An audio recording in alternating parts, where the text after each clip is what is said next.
Hello, friends. Welcome to a history news roundup. We are now in March. This is the fourth history news roundup for March. We are going to be doing all of the usual good stuff. I'm just waiting to see people coming in. I can see people who have been waiting patiently to say hello. Hello, Amy. Thank you for joining us. Greetings to you too, Jessie. Thank you. Thank you very much. Zephrine, a beautiful name. Thank you. Hello, welcome. Hello, Jared. Hello, Pretty Vic. Yes, daylight saving time is. It's been a testing weekend for my son. I'll tell you that for sure. Hello, Elaine. And hello, intrepid Frady Cat. You have whatever you need to go and do. I hope you enjoy it and enjoy the replay. With that being said, welcome everybody who has made it down. Hello, Kay. Thank you all for making it down. And if you are watching on the playback, thank you for watching on the playback. We're going to do some of the regular food and furniture. As per usual, I've had some amazing people take the time to send me news articles, links to news articles. I'm incredibly grateful to all of those who have done so. And as always, they are listed in the description box, and they are also listed on the Opera pinboard, which is linked in the description box. On top of that, you will notice that as we go through today, there will be numbers at the bottom of all of the slides we'll be looking at. Those numbers correspond to links in the description box. So number 1 connects to story number 1 that is linked in the description box. I also need to point out that this is at no point a drinking game. There may be some reference to ritual purposes and other things that we have talked about on numerous occasions, but it will never be a drinking game, friends. I will never say that's a good idea. I care too much about your renal systems to suggest that that would be something that you should do. Well then, it's Monday, and here in the UK, it is 8:30 in the PM GMT. It's just got dark about an hour ago because we are heading towards summer. So without further ado, let's jump into this. We have the usual things. We have updates. We have repatriation stories. We have new news. We have our ding dong corner. And we also have some events and exhibitions to discuss also. So let me first start off with my thanks, people that must be thanked for sending me stories.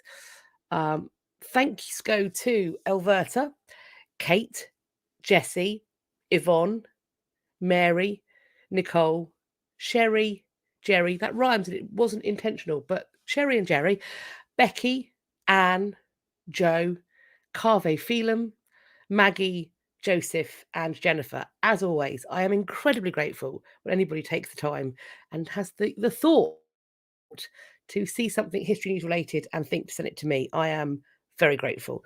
And we're going to hop straight into the update. So this is an update that's also a repatriation, but we talked about this one last week, so I thought I'd chuck it straight in the top of the updates. That repatriation of the Parthenon sculptures from the Vatican to Greece has taken place. There was a ceremony that meant that they went back. The things that have gone back, they are 3 fragments of the Parthenon sculptures. A chunk of a horse's head, the other of a bearded man, and the third chunk is or fragment is the head of a boy, we're told. The ceremony today is similar to the gesture of the government of Sicily and the Republic of Italy a few months ago, we're told, and it shows the road that everyone could follow in order for the unity of the Parthenon to be restored. We are told that the marbles returned, dignitaries exchanged handshakes and smiled in front of cameras, including the leader of the Greek Orthodox Church. He said that, quote, "My personal heartfelt wish is that this initiative is mimicked by others." Point of suggestion who that might be. Pope Francis showed this is possible and significant. So the Vatican has handed those pieces back. Sticking with the Greek sculptures, we are, of course, Yes, that was where I was going with that pretty pick. Yes, hint, hint, British Museum. And sure enough, Greece, we are told, welcomed the return of ancient artifacts from the Acropolis, furthering the campaign to press the British Museum to hand back a collection of sculptures that were taken from the ancient site more than 200 years ago. The report, the AP spoke to the Culture Minister of Greece, Lina Mindoni, who was leading a ceremony on Friday for the repatriation of these sculptural fragments from the Vatican museums. She is quoted as saying, "Initiatives like these show the way, how pieces of the Parthenon can be reunited, healing the wounds caused by barbaric hands so many years ago." I mean, don't mince words. This takes us to the just and moral demand of the entire Greek people and of this government and its prime minister for the final return of all of the sculptures of the Parthenon.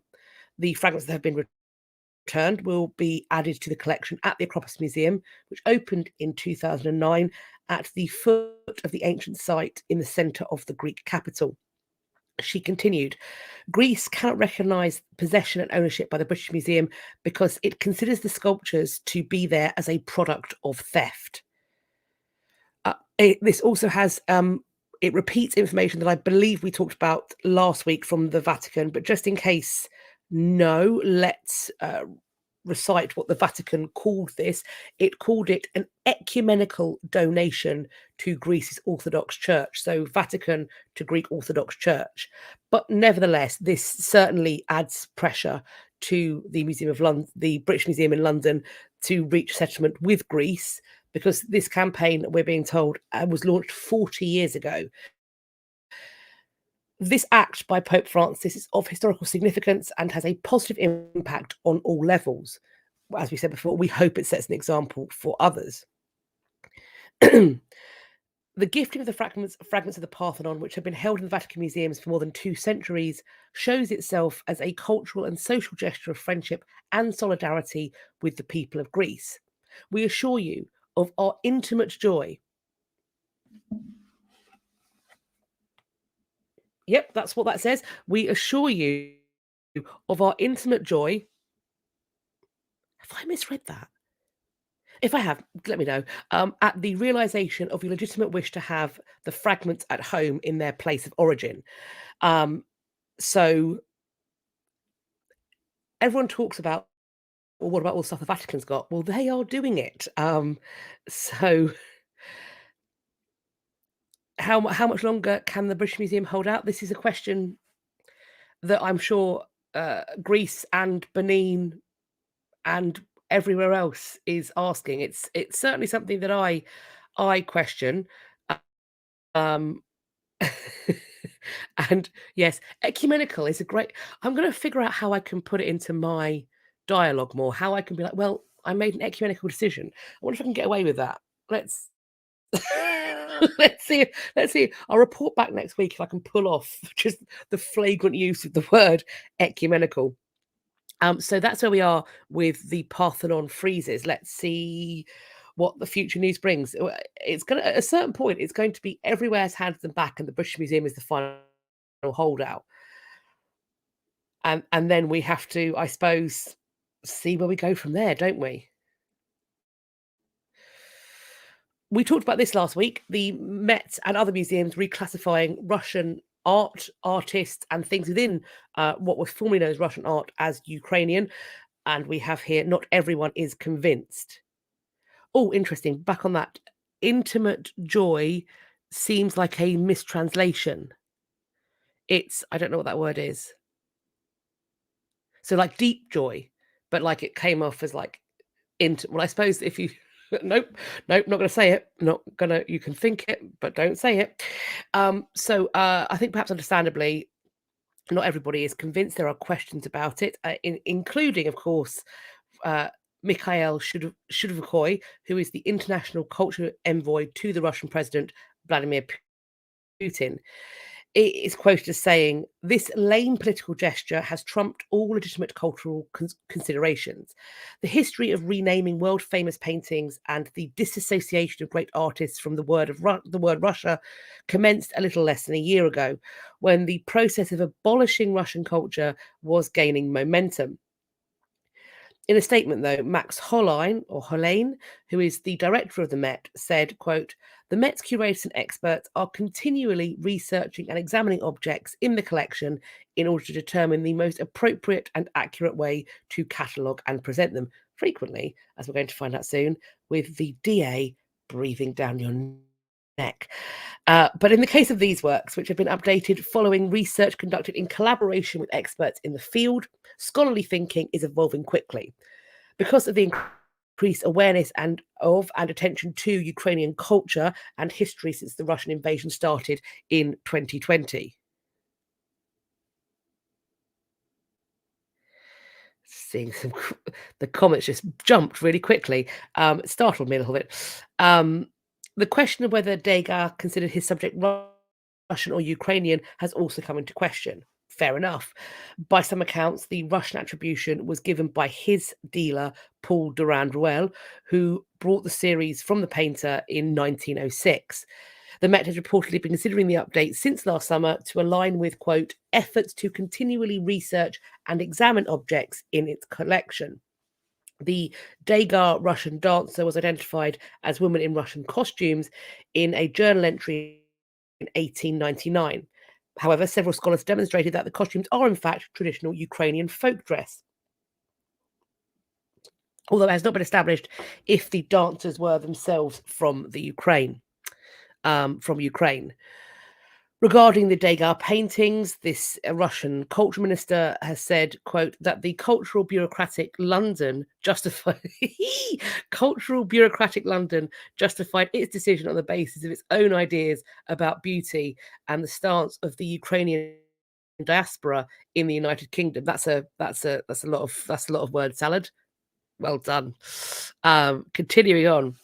This dispute, he notes, could now travel further into literature, pointing to the Russian poet Alexander Pushkin's African ancestry, Mikhail Lermontov's Scottish ancestry, and German philosopher Immanuel Kant's birthplace in Königsberg, which is now Kaliningrad, once a German city, but later part of the Soviet Union and now of the Russian Federation.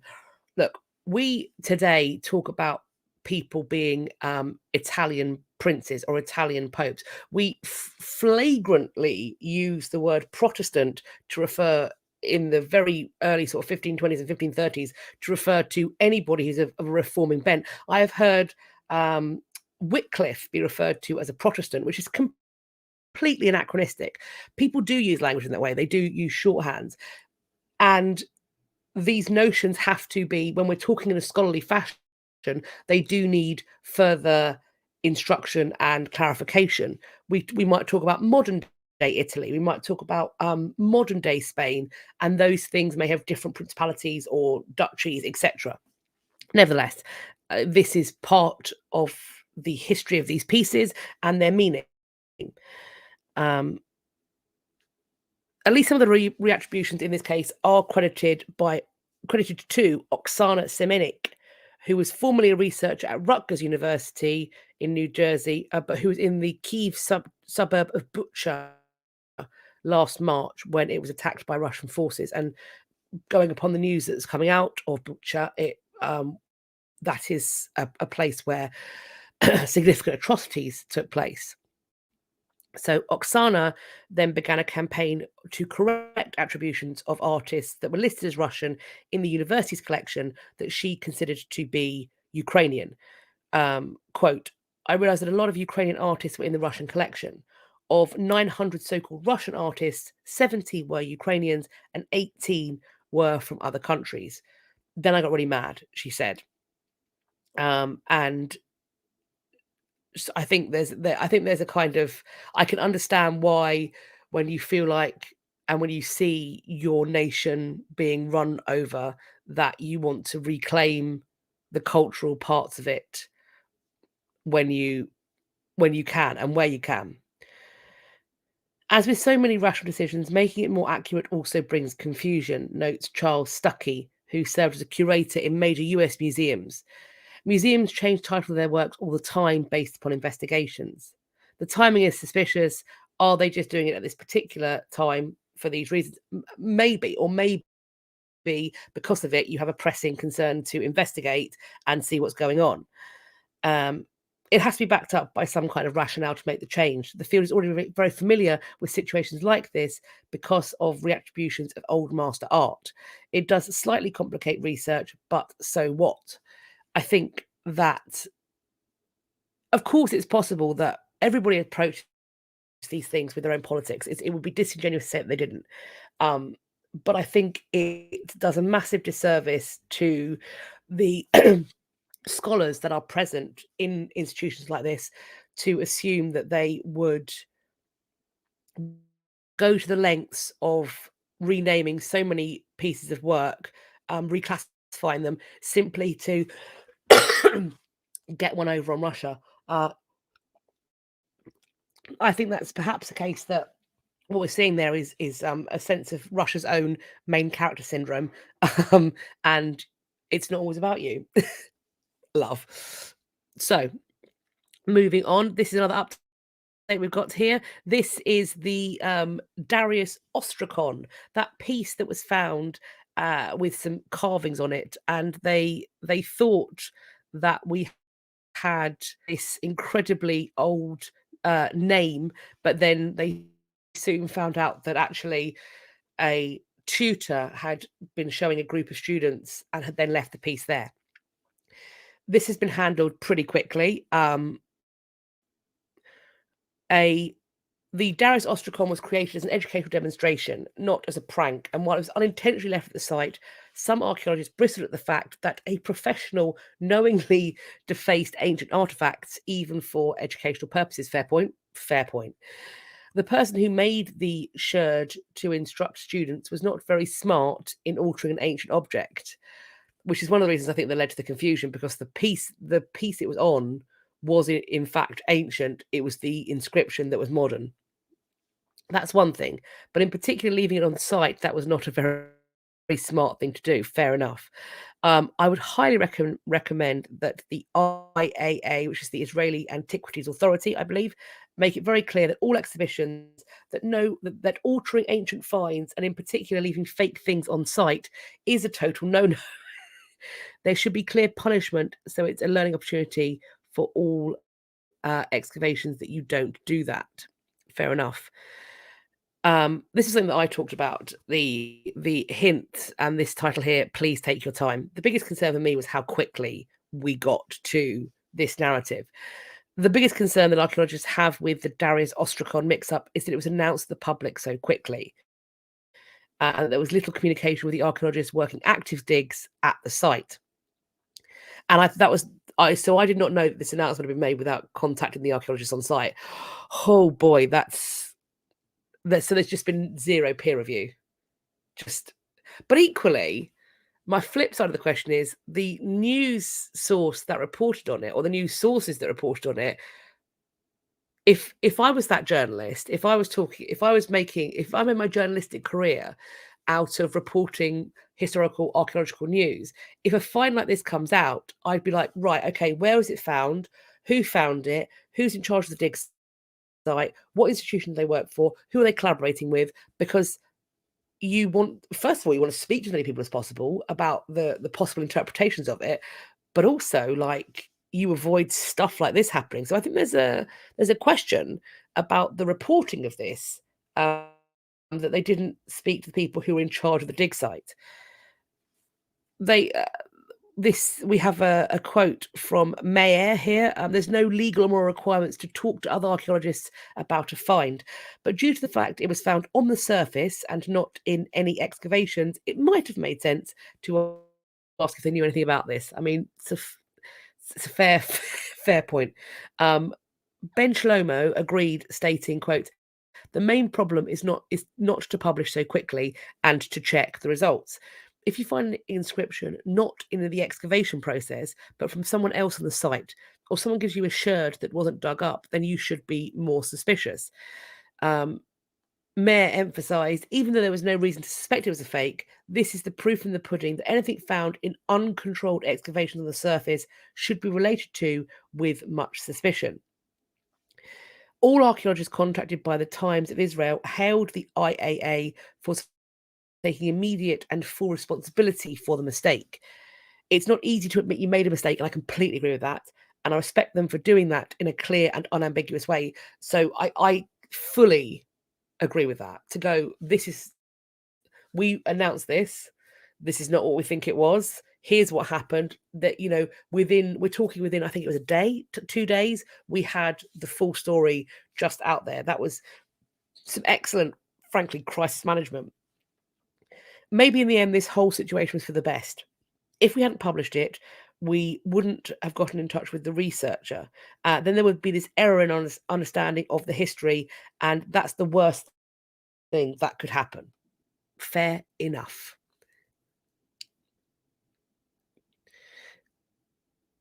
The reporting was definitely questionable. I think that there's been a lot of in the articles I've seen, perhaps understandably, there's been quite a lot of focus on the person who found it, the researchers on site. Like, why didn't they know this? What, this is embarrassing for them. It's not just embarrassing for them though. You reported it, and if somebody comes to you with any old hogwash, do you report that, or do you fact check it as best you can? I understand that they aren't archaeological experts, but I was under the impression that common practice, and in most of the find reporting that I've seen, you will notice that there's somebody who has then gone and spoken to somebody who wasn't even involved in the dig to get their perspective on the reported findings. So for this to not be flagged before it went to press feels weird to me.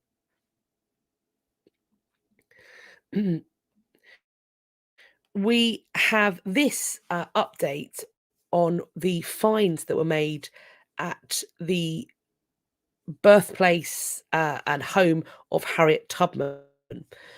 So we talked about this briefly, but there weren't pictures, I don't think. Oh, certainly I didn't see any pictures of the finds. These spiritual items connected to spirituality, and we have an explanation here.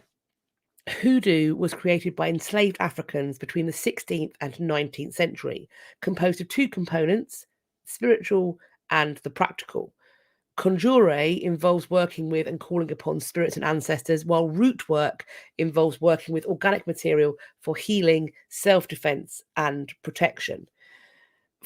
According to Yvonne, who is a professor of religion at Swarthmore College, hoodoo can be used as an umbrella term to characterize the intermingling of African spiritual traditions with Christianity. She says, quote, "For enslaved people, these practices were very important and very useful in order to get through life." The things that we can see here, a glass heart-shaped perfume bottle stopper. So Shabitsky says she then jumped in a UTV, all-terrain vehicle, is that? Drove through the swamp for a mile. Quote, "I asked them where it came from, thinking it might have just been the upper layer," saying it could have been deposited in modern times. But her team says it was further down where the fireplace was, and that there were no other objects immediately around it. And then we're just going to hop into the next bit here. So we've got artifacts that were discovered on the Thompson farm, which is this Harriet Tubman site. The team continue to dig, and they find half a ceramic dish. Then they find a copper alloy button, iron nails. So it's not only about what they're finding, but where they're finding it. Locally, it was believed that spirits would come in and out of the home through the fireplace. So placing spiritual objects beneath it protected those inside from bad spirits and negative energy. And that is really consistent with other in other kind of cultural practices like witch marking, which we see in 15th, 16th century buildings in the UK. You find witch marking around fireplaces and around windows and around doorways, places of ingress and egress, spaces that are potentially liminal, where the spirit world can meet the human world. And you won't just, so these are objects in houses that we have found here. Shoes will often be placed in walls alongside witch marks. And the things that I'm particularly, when I see things like iron nails, I think of witch bottles that are buried usually within the precinct of the house as a way of warding off or perhaps removing a witch's curse.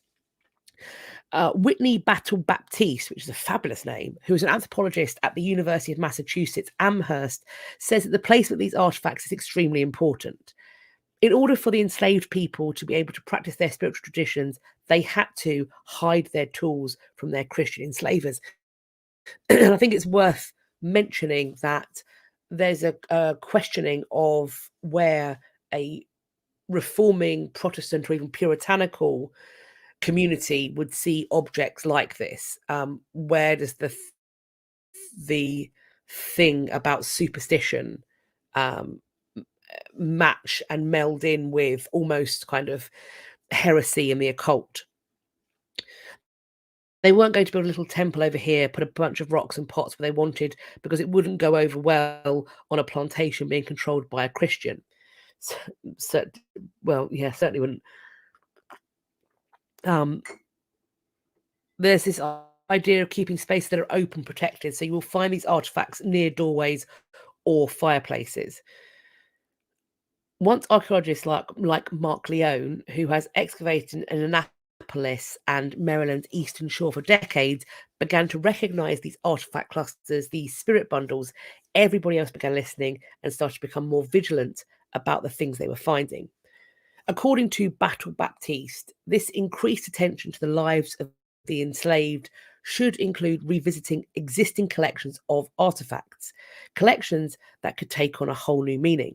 Quote, what does it look like when someone who comes from Black studies incorporates that with anthropology and learns the practices of archaeology, then looks at a collection and asks different questions? What may look like a simple heart-shaped bottle stopper could carry something much more profound. And isn't that the truth? The need for different communities to be involved in archaeological practice, the need for a diverse group of human beings to be involved with interrogating finds and sites, it just enriches so much our understanding of the past. Because if you come from a particular worldview or a particular lived experience, whether that is because of your sex, your faith, your community, your level of education, whether you come from a family that's always worked with their hands, all of that sort of stuff. Knowing that stuff means that you can, I think, more clearly potentially recognize things that occupy a space that somebody who doesn't have that heritage, understanding, or experience might miss. Would be my understanding. So those are the updates. Let's see what we've got here in the chat. There's a lot of conversation about Santa Claus and witch bottles. I mean, the history of Santa Claus is interesting and pagan, and then kind of mismatch and mashup of Christianity. So yes, it's a good question. You know, what is a thing that was found and just chucked on the midden because it didn't connect with, or what little fragments of bits of bowl, because they didn't find any other bits of bowl to reconstruct that bowl. Do they sit in the boxes beneath all sorts of museums and archives? So yeah, it's hopefully they are still in storage somewhere and they can be re-examined and they have been labeled as attached to the find. I hope so. You had a professor who specialized in African diaspora spirituality. How fascinating. And took time to discuss how religious beliefs intertwined with resistance. And this reminds me of a quotation and I forget by whom, but it's a fairly famous one talking about the medieval period and the Renaissance. And that is that it's very hard for us to grasp a couple of things about the past. And that is the sex lives of people in the past and the place that faith held in their life. But I think we have to imagine that it holds a really prominent one. And we have to try and figure out how that prominence might affect their actions and attitudes, and if that could potentially explain things that have heretofore seemed unexplainable, shall we say.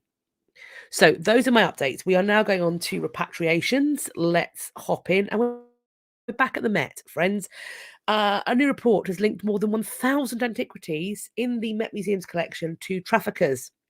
There's been an examination of the collection in the Met, and it calls into question the origins of many of its antiquities, holding more than 1,000 pieces.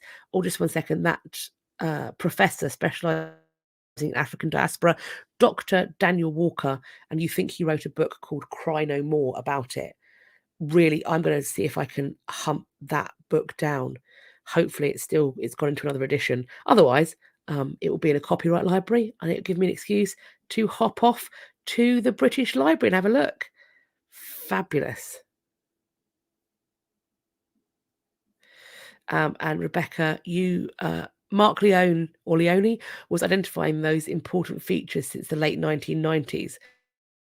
He's not a scholar that I've come across, but that's fascinating. I will see if I can check out. I'm sure he will have lots of publications to check out as well. Excellent. So, over 1,000 works belonging to individuals that are either indicted or convicted of antiquities crimes. Tess Davies, Executive Director of the Antiquities Coalition, has said, quote, "The Met sets the tone for museums around the world. If the Met is letting all of these things fall through the cracks, what hope do we have for the rest of the market?" It's a good question, Tess. It's a good question. A Met spokesperson told ArtNet, who is reporting on this, in an email, quote, "Clearly, collecting standards have changed in recent decades." The field has evolved to include ethics. Okay, I'm adding that in. The field has evolved, and the Met has been a leader in this progress. Oh, jeez.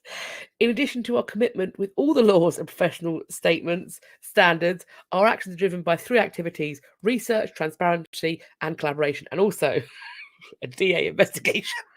So 4, my love: research, transparency, and collaboration, and the investigations of the DA. That's definitely played a factor, did it not? Here we go. Matthew Bogdanos, who works alongside DA Alvin Bragg, now I've been sent an article as well. We're going to talk about DA Bragg frequently in this one, and of course he doesn't work alone. He is still a person. He has very swiftly become a personal hero of mine, and I am following the news very closely. It's not history news, but I must say I'm concerned for his safety, and I do hope that, I'm sure he is well protected. But yeah, it's all got a little bit harum scarum. Matthew Bogdanos, who is an ADA in Manhattan, leads the office's antiquities trafficking unit, and he has spent the past 5 years investigating international trafficking rings. His name comes up almost, if not as much, as Alvin Bragg's. We are told the Met opened in 1880 with an initial purchase of just 174 paintings, and clearly they decided that was too bad, so sad, they'd need to steal some more. Building an institutional collection to rival that of much older institutions in Paris and London was a tall order. So the only response was to kick off a major buying spree in the 1960s that brought in valuable artifacts from all over the world, including Greece, Italy, Egypt, India, and Cambodia. To make it all happen, they relied on smugglers and fixers, and that was longer than anyone else is in the field. There, we have reference to the statue of the Shidar Vishnu, a Hindu protector god, that the Met recently removed from its online collection listing, suggesting that it was about to be imminently returned to Nepal. That was stolen from a shrine in the 1980s in disruption of religious rituals. A collector ended up donating the 20-inch statue to the Met a decade later. Based on archival photographs of Nepali temples, the organisation believes it has identified 3 additional looted relics that are now part of the Met's collection. There has been heavy looting in Nepal and Kashmir.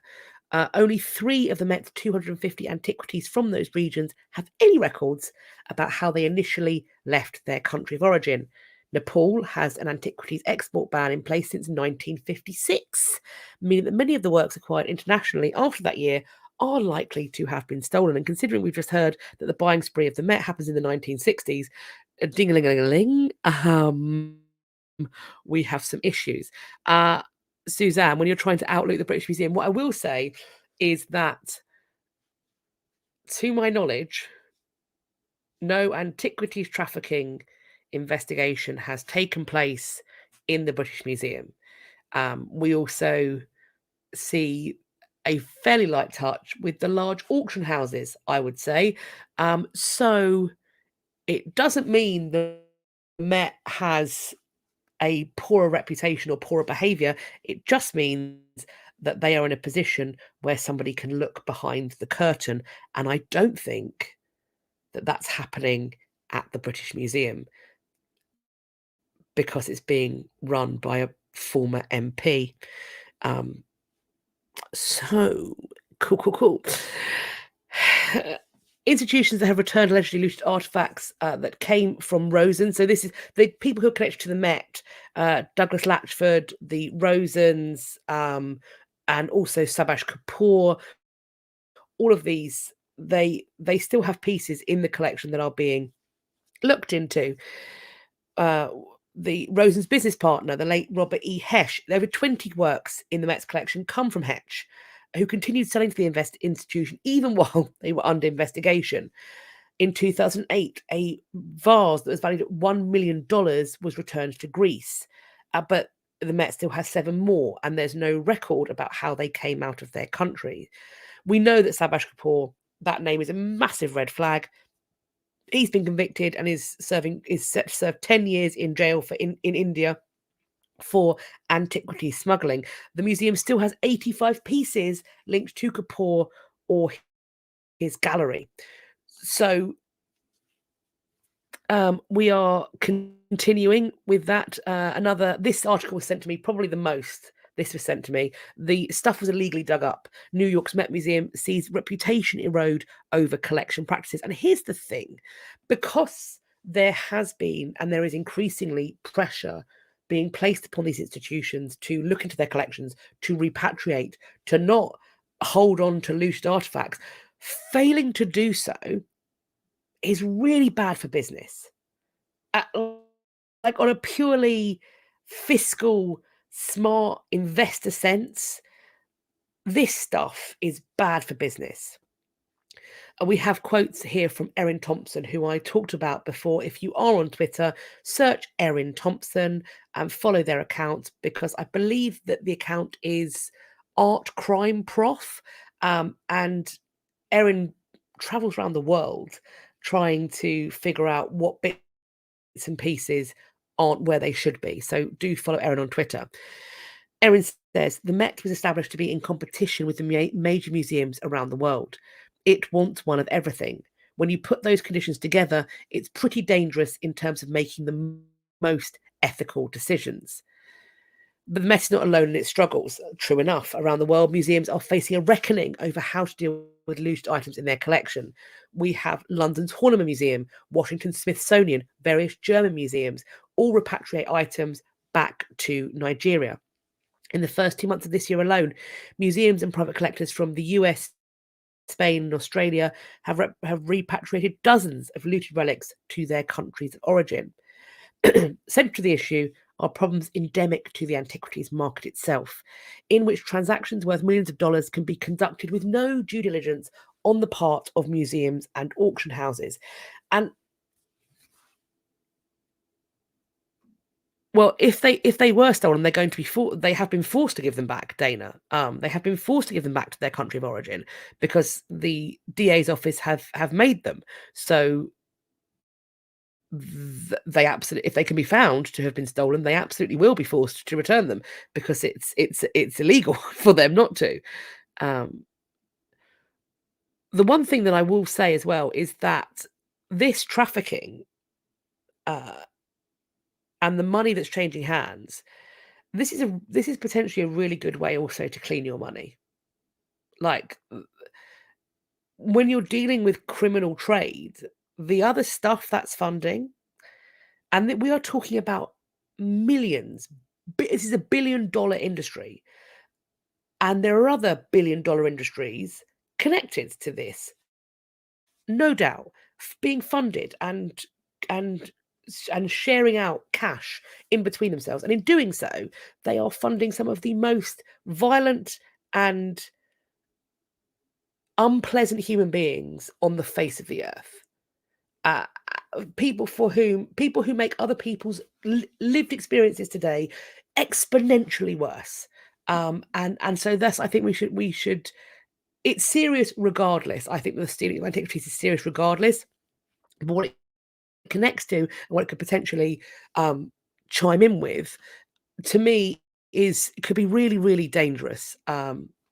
So yes, Rebecca, I still am a little bit snuffly because it's definitely pollen count though, but I am feeling better than I was. We've got some love in the comments for the DA's office and for DA Bragg. To me, it's astounding that when you look at his bio on his website, on the DA office's website, there's not even any mention of the spectacular work that's being done in repatriation. He turns up in the press like every other week, every week. That's not even on the website because the other stuff he's doing gets higher ticket billing. He and his office, I don't know when they sleep. I don't know. Angela Chu, the antiquities market has been called the largest unregulated market in the world. It's self-regulating and you don't know what goes on behind closed doors. This difficulty of confirming an object's origin history has led some of the art world to rethink whether museums should be buying antiquities at all. After the National Gallery of Australia returned more than a dozen sculptures it bought through Subhash Kapoor for more than $8.7 million upon learning they were stolen, museum officials made the decision to stop participating in the antiquities market entirely. It's very, very rare for objects to have the level of provenance that we would need to be able to ethically acquire them. What is also happening is, of course, things are being found, dug up all the time. And so it's not like there isn't stuff that you can put in museums. There's stuff. The next repatriation news is going to, I mean, it boiled my blood. It really did. This is just rage fuel, absolute rage fuel for me. We're going to stay with the Met. The Met Museum kicked me out for praying to my ancestral gods. My dance prayer to looted Cambodian antiquities was too much for New York's museum. In the February of 2023, the producers of the podcast Dynamite Doug, which examines the connection between the Met and Douglas Latchford, invited me to participate in a panel discussion in New York City. When they asked me if I were willing to dance before the looted antiquities on display at the Met so that they could share a video recording of it during the panel, I agreed, in part because it was something that I'd already done. 10 years earlier, visiting the same gallery on my own, I had taken off my shoes and danced a prayer for the gods that stood on pedestals before me. These are religious objects created by my ancestors for this very purpose. So on the 28th of February, I entered the gallery with the Cambodian-Canadian actress Ellen Wong, host of the Dynamite Doug, and my fellow panellist, the Cambodian archaeologist Mayas Sopip. A few members of the Dynamite Doug team came along to record my dance prayer. As is appropriate, I removed my shoes, though it being winter, I was wearing stockings, and approached the statue of the god Harihara. I prayed for his safe and prompt return to his homeland. I prayed to the 4 directions and then moved onto the main gallery. About 2 minutes into my brief dance, a member of the museum's security team approached me and stated that I wasn't allowed to dance there without permission. He also instructed me to put on my shoes. Now, I know that the museum would be unhappy if it understood what I was praying for, but in that trance-like state, I was unprepared to be interrupted. In fact, in my over 40 years of dancing, no one has ever told me to stop. Though I obliged without protest, I was thrown off balance. If I had simply walked to each statue and prayed, I doubt he would have felt compelled to stop me. Something about my rhythmic movement, silent and subdued as it was, set the guard on edge. One of the people who was recording the video told me that he found my dance prayer so powerful he was shaking. If there was any uncertainty about how the museum felt about my presence, it was clarified when the Dynamite Doug team attempted to interview me about the experience on the museum steps. And the Met security team told us we weren't allowed to be there. As I understand it, the Met is a publicly supported museum situated in a public park. I suspect we had every legal right to be there, but once again, we were obliged and moved to the sidewalk. Thus, that I was stopped from acting out the very purpose for which these stolen statues were created speaks directly to the reason why Cambodia is demanding the return from the Met. They don't belong in a New York City museum, especially an uncooperative one that thinks it should define how Cambodians can interact with them. I agree with Soppy that these artifacts belong among the temples from which they were looted. Once returned, they can be placed among restored temples so that local people can incorporate their presence into their everyday lives. Likewise, people who would otherwise have viewed these artifacts at the Met can visit Cambodia and experience them in their proper context. Even if that's not possible, and these treasures are out of historical and cultural heritage end up in one of Cambodia's many museums, I can assure you that no guard will ever demand that visitors stop praying to them. We Cambodians, be it security guards, archaeologists, or choreographers, know where our spirits reside. When I read that, I was incandescent. That was just it's so incredibly offensive that this happened, and so incredibly offensive that it was then doubled down and they were sent away. For one thing, first and foremost, to misunderstand so fundamentally what was going on, but also to miss the opportunity of allowing other visitors to witness this incredibly beautiful thing. And in the news articles that's linked, you can see a video. It's incredibly beautiful movement. It's incredibly meaningful, quite clearly. Just a crashing lack of sensitivity. I hate it. D.A. Bragg, 12 antiquities, gone back to the Republic of Turkey. This is where we have the list of the items. We have a bronze statue of the Roman Empire Septimus Severus dating back to 225 CE. The Purge head theatre head dating back to 290 CE. And the sitting female figure from Çatalhöyük. I find it really hard to pronounce that word. That's a really cool space. Çatalhöyük. That's probably butchered. It's the best I can do. Incredible site. Dates from between 6,000 and 5,000 BCE. And we have here a list of people who make D.A. Bragg's work possible. We have ADA Matthew Bogdanos. There are other assistant district attorneys, Taylor Holland, Bradley Barber. We have Apsara Ilya. We have Daniel Healy, Hilary Chase. We have Robert Mancine, Megan Buckley.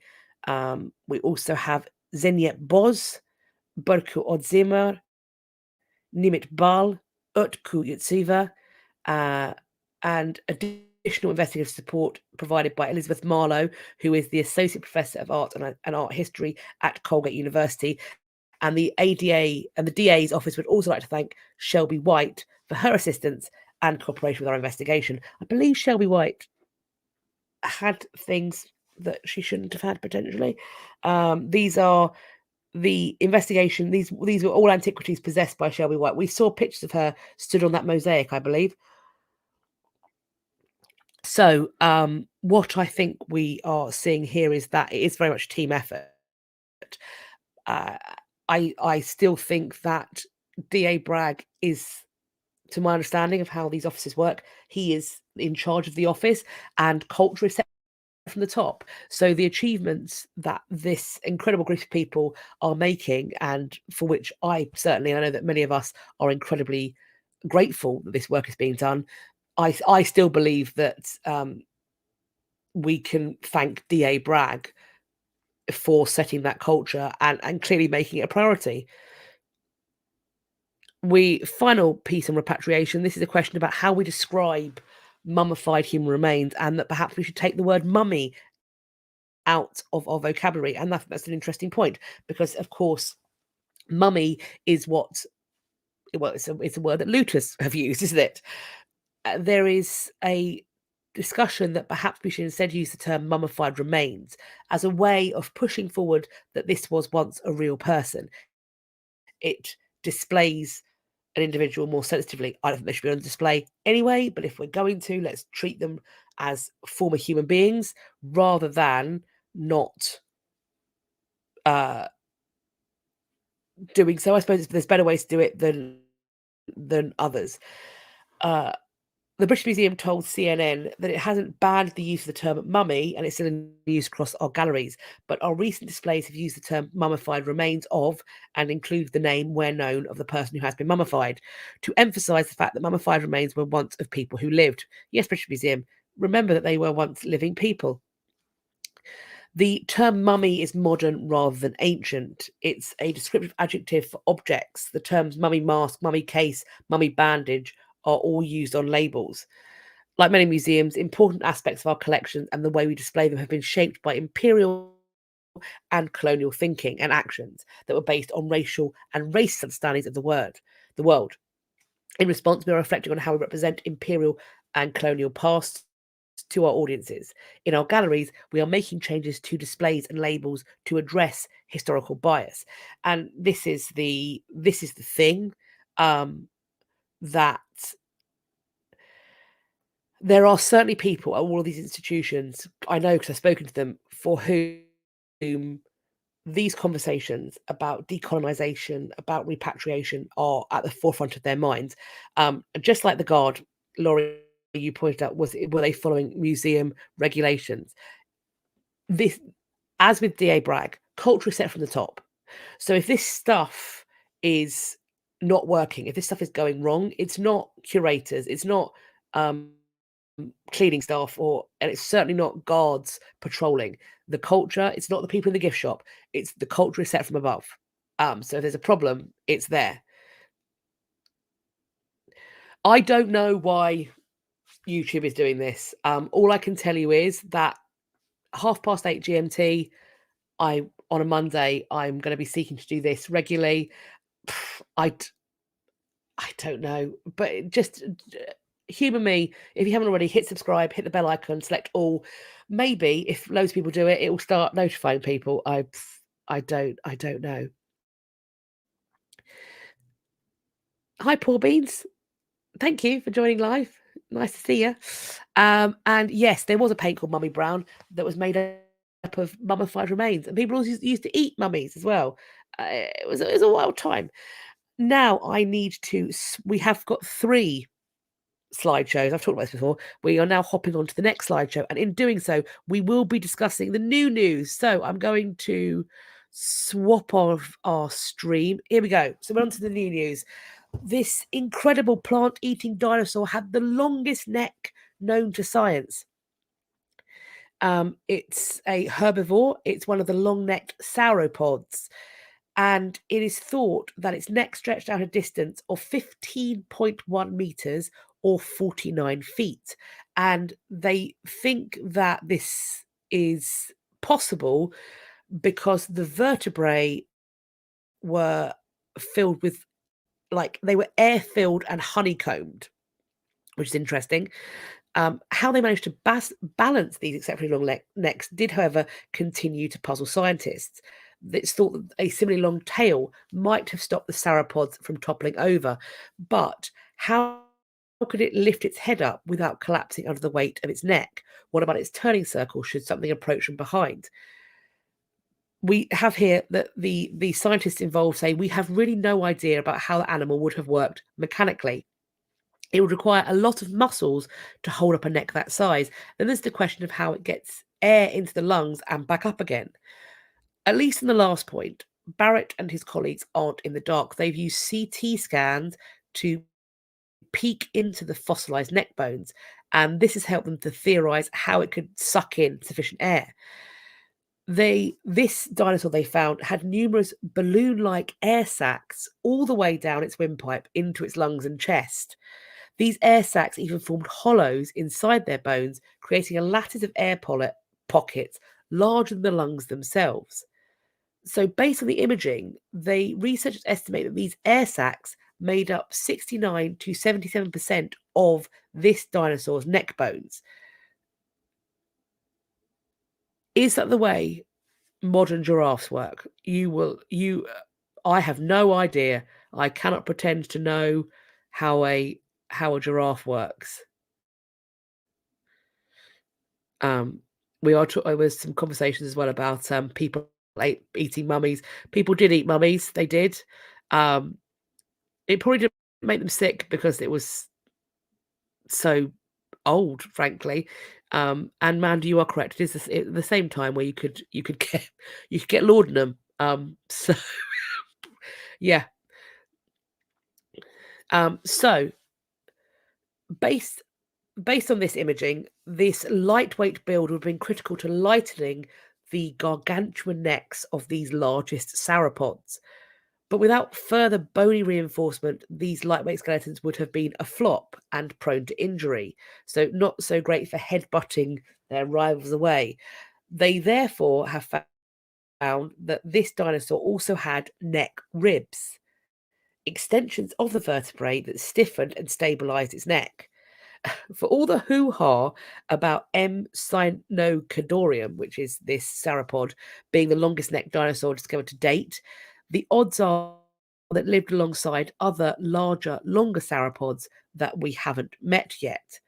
All sauropods were big, but jaw-droppingly long necks didn't evolve just once. With a 15-meter long neck, it looks like Mamenchisaurus sinocadorium might be a record holder, at least until something longer is discovered. This research has all been published in the Journal of Systematic Paleontology. How big were the trees they were eating? It's a big, bigger. I mean, it would have made our trees. They would have seen our trees and thought they were like broccoli. Yeah, they must have been. Maybe that's why there's no tall trees, because these bad boys got them all. This is on the giraffes, so it's not for breathing but for blood flow. They have valves that help move blood up to their heads. Oh, so like it's the same sort of valves that you have in your heart. So within there, I'm assuming arteries. That's really interesting. Really interesting. Cool. Right, we are hopping on. Archaeologists have described what they are calling a Sistine Chapel of the Ancients, with thousands of Ice Age rock paintings. I'm hoping that this is coming up bigger and more visible to you, isn't it? Aren't they beautiful? They are these incredible. This has been found in the Amazon rainforest in modern day Colombia. It's an 8-mile long canvas that's filled with Ice Age drawings of giant sloths, mastodons, and other extinct beasts. It's made with ochre, which is a natural clay pigment in red that is widely used as a paint in the ancient world. This site was discovered by British and Colombian archaeologists back in 2017, but this is our first glimpse that we're getting of this prehistoric site that has been dubbed the Sistine Chapel of the Ancients. And the hope is it's going to reveal loads more information about prehistoric South Americans. But they want to do more study on this, but to do so, they need to clear the mission with both the Colombian government and the unallied, wow, that's a hard word for me to say apparently, rebel forces in the region. To get this site, you have to go 5 hours. So you are going to want to have everybody's engagement and approval for this, because if you are 5 hours in the jungle and people don't want you there, that's a problem. They talk about the sheer number of individual paintings that they haven't even got to count yet, but they think they number in the tens of thousands. They have got prehistoric humans, flora and fauna, which might populate the region, fish, lizards, porcupines. They also see extinct, they think, prehistoric creatures such as giant sloths, paleolama or mastodons. They seem to also see prehistoric humans who wear masks, hunt, and dance. There's also humans that appear to be suspended or jumping from wooden towers. And the research team think that these structures might be showing how these works of art were painted. So, how the ancient artists painted scenes well above a typical human height on a cliff wall. There's another great picture on the next page. So, as I said, this was excavated in 2017 and 2018 following a peace treaty between the Colombian government and FARC, a rebel guerrilla group. Look at these paintings. Look at them. They are spectacular. I totally agree. Jose Arate, who is an archaeologist at the University of Exeter, they are spectacular evidence of how humans reconstructed the land, how they hunted, farmed, and fished. It's likely that art was a powerful part of culture and a way for people to connect socially. The stuff that's been happening on this time, that's been happening on the site has paused, we're told, because of the pandemic. But hopefully, now things seem to be opening back up, that this may mean that it can start up again. And the team also believes that the nearby rainforest might hide more prehistoric wonders to be discovered. Aren't these utterly gorgeous? I think what we're seeing here, what they seem to be saying that we're seeing here, is essentially crops. Maybe it's talking about crop rotations, etc. Absolutely fascinating. Will they? I mean, they haven't eroded away yet. I suppose the less people cut down the stuff around them that's currently protecting them, the more likely it is that they will last for millennia more. Fingers crossed. I'm assuming that they have done as much as they can, but the fact they haven't counted them yet points to the fact that there's still more to be documented. So I'm assuming that they've done as much as they can, but hopefully more is going to be coming up down the pike, so to speak. We have got a community project up next in the new news. This is a local community project that helped researchers to make incredible prehistoric discoveries. This we're seeing here is a dig that was taking place in Cardiff in Wales. And they have found out more about Bronze Age people who lived between 2200 BCE and 700 BCE. We're talking about burial mounds, burrows and cairns, which still litter our landscape today. In South Wales, we're told only a handful of settlements are known about. Typically, all that remains are the ruins of a flimsy roundhouse or two, but we have little else to tell us about the lives of inhabitants, and maybe that's because Bronze Age people had mobile lifestyles, moving around the landscape with their herds from season to season, never staying in the same place for too long. At least that's one argument. But since 2011, our CAER Heritage Project has mobilised people in the Cardiff suburbs to imagine and explore such history and archaeology. The group have found that the hilltop was used as a gathering place during the Stone Age before the hill fort was built around 600 BCE. Over the last couple of decades, they say they've taken archaeology into the housing estates themselves.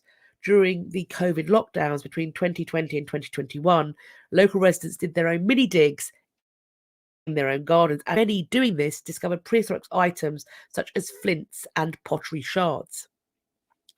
They were digging beneath football pitches last summer, and they revealed the remains of a substantial roundhouse that was made from timber and thatch. A radiocarbon date from a piece of burnt wood indicated that this was built around 1500 BCE, which is in the middle of the Bronze Age, which means that this is the oldest known house to be found in the Welsh capital.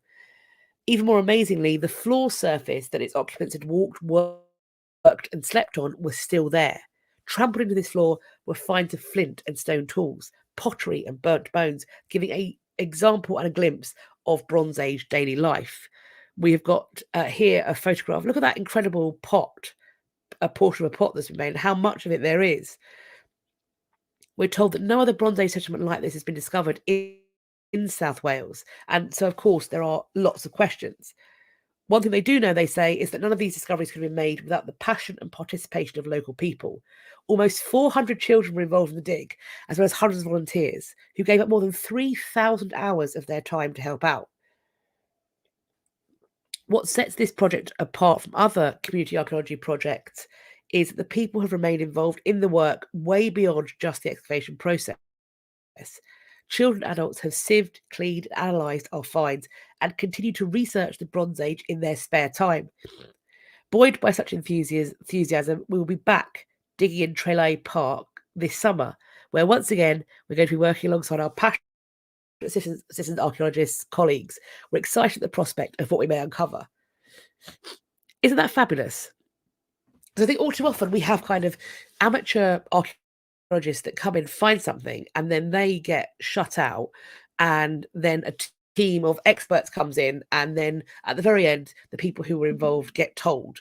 But like these jobs, like sieving, helping to catalogue, like teaching, with the right supervision, you can turn a volunteer into a really useful, helpful pair of hands. I think it's amazing. We have got two of the same pictures from two different articles. That's why we have 100 engravings found by a group of cave explorers on a 26-foot long panel in Cova de la Villa, an underground cave near northeastern Spain's Mediterranean coastline. They found something they call the Oval Room, which had first been explored in the 1940s, but then that location was lost. In this space, they have found preserved engravings that date from between the 5th and 3rd millennia BCE. They would have been made by inscribing with a stone, wooden tool, or even fingers, and they include line drawings and figures arranged in 5 horizontal lines. Now, researchers are working to create a 3D model of this cave. Isn't that fabulous? We are told that this arrangement is far from random, and it clearly has a symbolic meaning. The composition is absolutely unparalleled and speaks to us about the cosmovision of the local populations during the process of Neolithization. That's a hard word. There's a lot of hard words in this. After conducting an initial search of the cavern, the team discovered a seashell that may have been filled with animal fat and used as a torch by those who created these images. In the next few months, we're told they will begin small excavation to try and uncover more material culture from the time that these engravings were made. And hopefully it will give a better idea of their age as well as their meaning.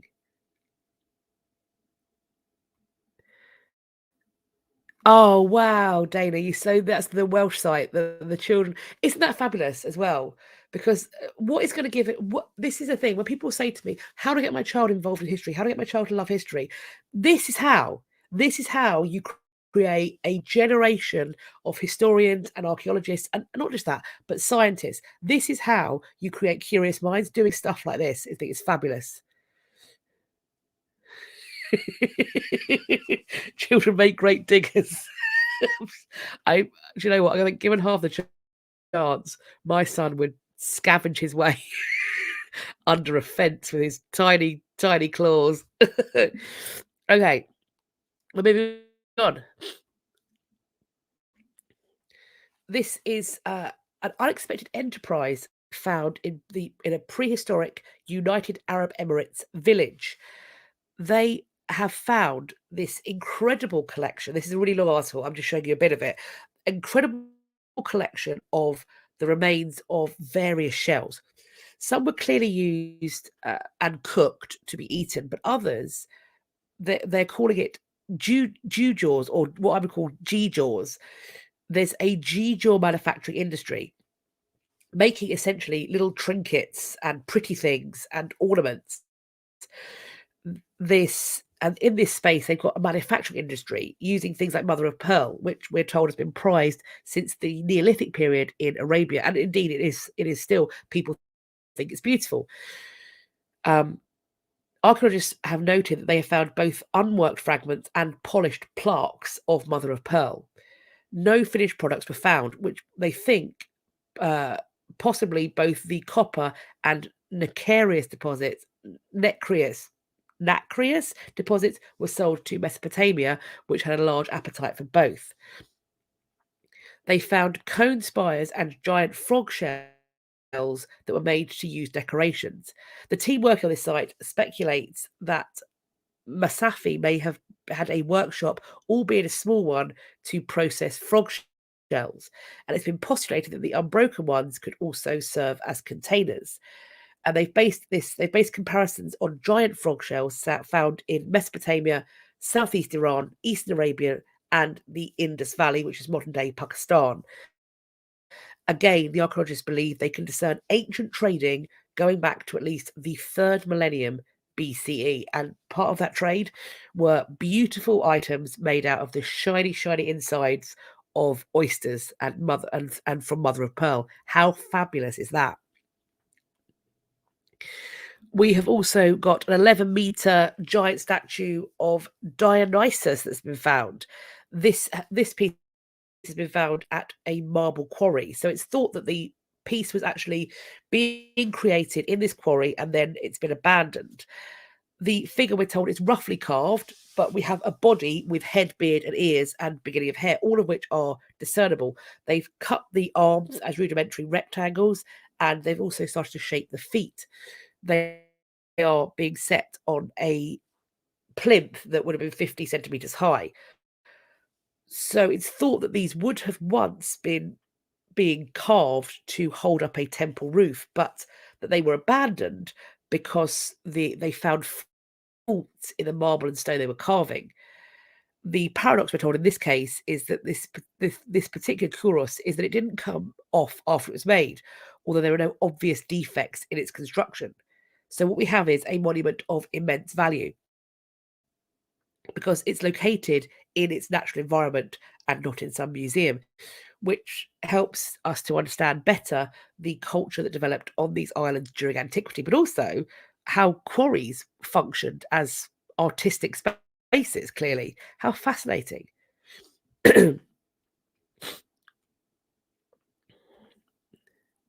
When you're in school, history was about wars, conquests, little context, lots of dates memorized, very boring. People's lives, on the other hand, are fascinating. I mean, I agree. That's definitely the way that I try and teach history. I try and when I'm teaching it in heritage sites, I try and connect it with moments that feel real, and I try to always break this barrier and break this argument that the past is another country, they do things differently there. Because I think while that's partially true, I think it obscures the facts of things, that humanity persists. Culture might shift and change ever so slightly, but ultimately humanity and our root desires, aspirations, fears for ourselves and for those that we most care about, I think ultimately remain the same.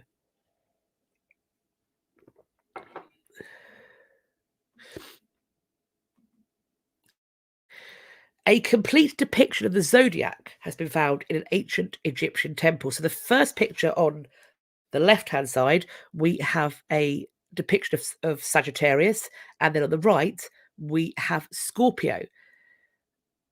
Looking to the stars for the constellations that preside over birth and life has a long and complex history, we're told in this article, and archaeologists have just uncovered a small piece of it. These are relief paintings, and the 12 signs of the zodiac are all represented. In addition to this, they also have images dedicated to the ram-headed god Khnum, and depictions of the 5 planets in the solar system, the 7 arrows of Sekhmet, and some of the decans used to measure the hours of the night. I mean, it's incredibly beautiful. The colours are amazingly vibrant. What a joy to be able to see it. The work here is still ongoing. It commenced in 2018, and they have cleared more than half of the ceiling, as well as 8 of the 18 columns and 2 of the architraves supporting the ceiling. But it's slow work because they are, of course, trying to minimize damage to the pigments that sit beneath the dirt. And they are saying that only time is going to tell how many more clues about the ancient Egypt this team are going to be able to uncover. But I just think I just think it's so beautiful. Um, I don't know about this. Did Hatshepsut have an abandoned obelisk in one of her quarries? It cracked along one of the sides. That would be fascinating. I will need to check that out. But that's the thing, is it's for it to still be in situ, to see it in its workshop. It's like it would be like walking into a medieval blacksmith's forge today and seeing a sword still being beaten into shape, and just having that it's still being worked. Fabulous.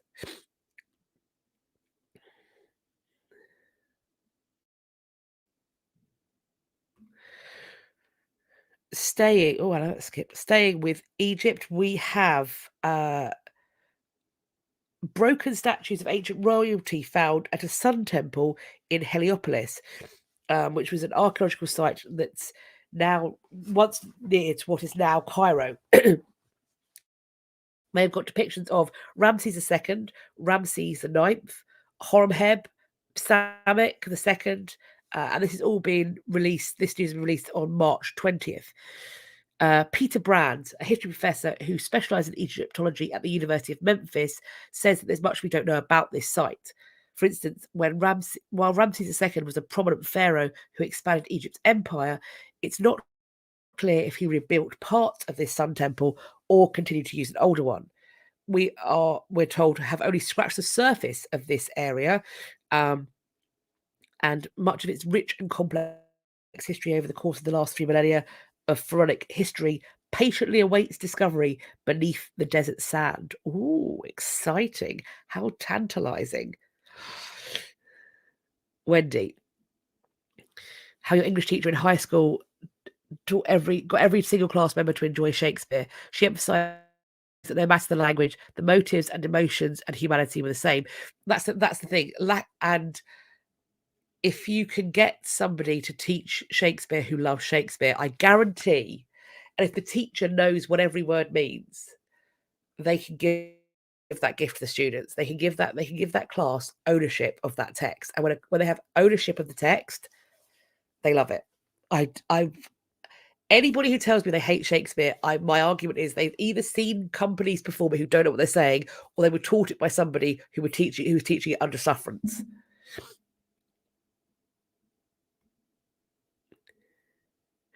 Abandoned obelisk is in situ at the quarry at Aswan.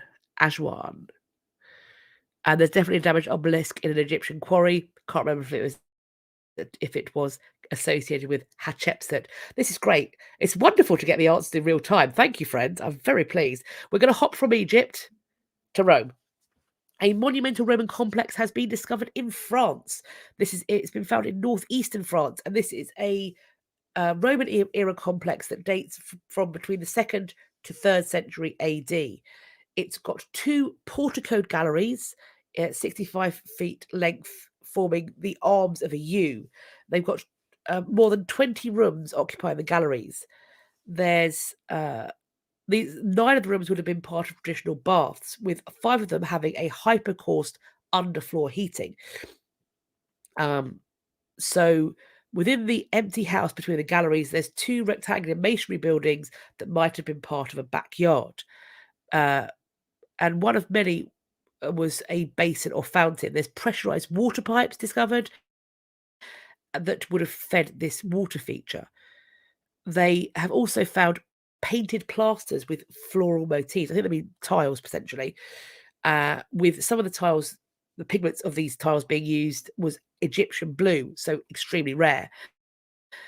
There's a large number of rooms. They are very organized. The decorations are wealthy. It's got 2 large galleries, a hydraulic network, and all of these other elements that have been found there, ceramics, architectural blocks, copper alloy tableware, allow, we are told, for 2 interpretations. This could be the domus or house of a wealthy individual, or a spa complex, possibly that was open to the public. I think from what I've heard, I lean towards the second. When this is found in the 3rd century, it was a very prestigious location. But by the beginning of the 4th, the area had all been been abandoned. Its buildings had been quarried for the recycling of construction materials. The construction of Rheims' 4th century walls may have caused the shift. For the next 1400 years, this neighbourhood was used for agriculture before becoming a populated area once again in the 18th century.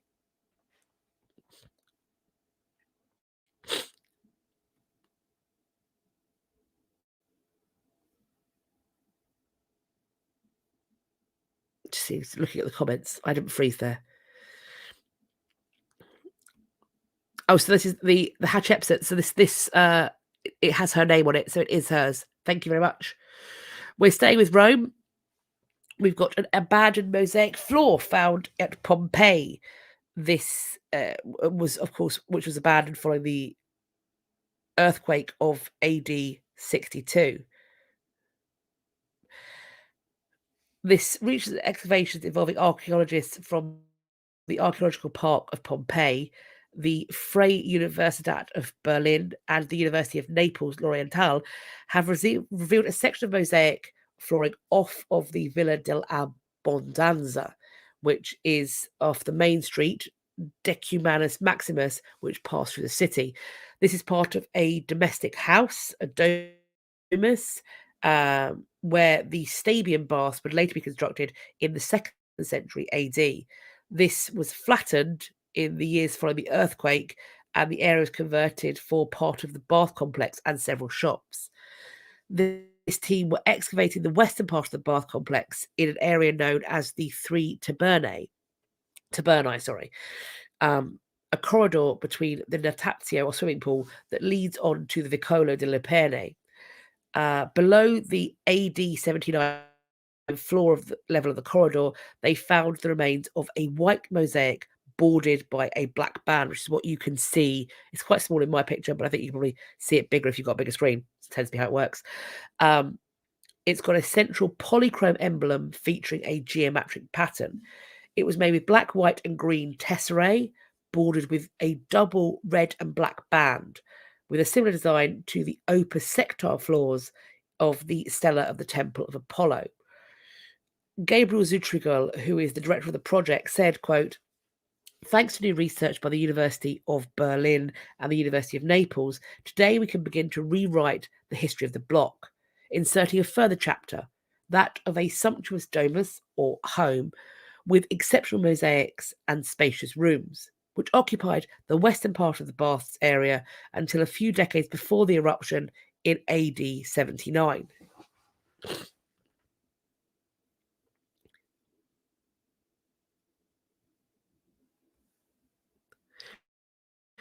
We have a Shakespeare festival at the university near where I live. Kids let in for free. Fabulous. You brought your 2 sons to full-length plays every summer. They were never bored and understood everything. That's the thing. Shakespeare, and the more Shakespeare you watch as well, the clearer it is. But I'm a firm believer that if the company knows what they're saying, if they are skilled practitioners at performing Shakespeare, no one walks away confused. And certainly not wholly confused. A statue of Venus discovered at a Roman rubbish dump. Look at it. Isn't it beautiful? This archaeologist from INRAP, which is the Institut National des Recherches Archéologiques Préventives, that was a terrible accent, I apologise, have been conducting excavations in this area of France. They have uncovered an ancient stone quarry from the Gallo-Roman period on the outskirts of the city, and it was situated on a formal tribal centre of the Gallic Raynons. This quarry dates from the 1st century AD, and it was a source of Briovarian schist. I don't know what that is, which occurs in the Rhone basin. So the Romans extracted this building material. I don't know what it's used for in building. Sculpture? For the construction of foundations and street slabs in Condate. However, as the deposit became scarcer, the quarry was abandoned and it was used as a rubbish dump during the 2nd century AD, which is where, and presumably the time when this little Venus made its way there to be found later. I'm not quite sure what Brivarian schist, mispronounced maybe, does in foundations and street slabs. Is it the foundational street slab? Is it the thing that holds it together? I will look into it, see if I can figure it out. What we have though is this is the rubbish dump, I suppose. They have excavated accumulated layers of Roman rubbish to find multitude of finds: ceramic tableware, terracotta statues of deities, coins, items of adornment, with the most notable being this Venus. This statuette dates from between the 1st to 2nd century AD. It's 10 centimeters tall, and it's a naked Venus made in terracotta. She's holding her hair, which is held in place by an imposing headdress. By the late medieval period, this quarry was completely filled in and was reoccupied with evidence of craft and or domestic activities. In the upper stratigraphic layers, the team have found the remains of wooden buildings in the form of post holes and also ovens and pipes from the 17th century. Oh, thank you for explaining what schists. That's so many hard words for me. Flagstones or roof tiles. Okay. So I'm sort of seeing what this must be now. A schist. Never heard that word before. Interesting.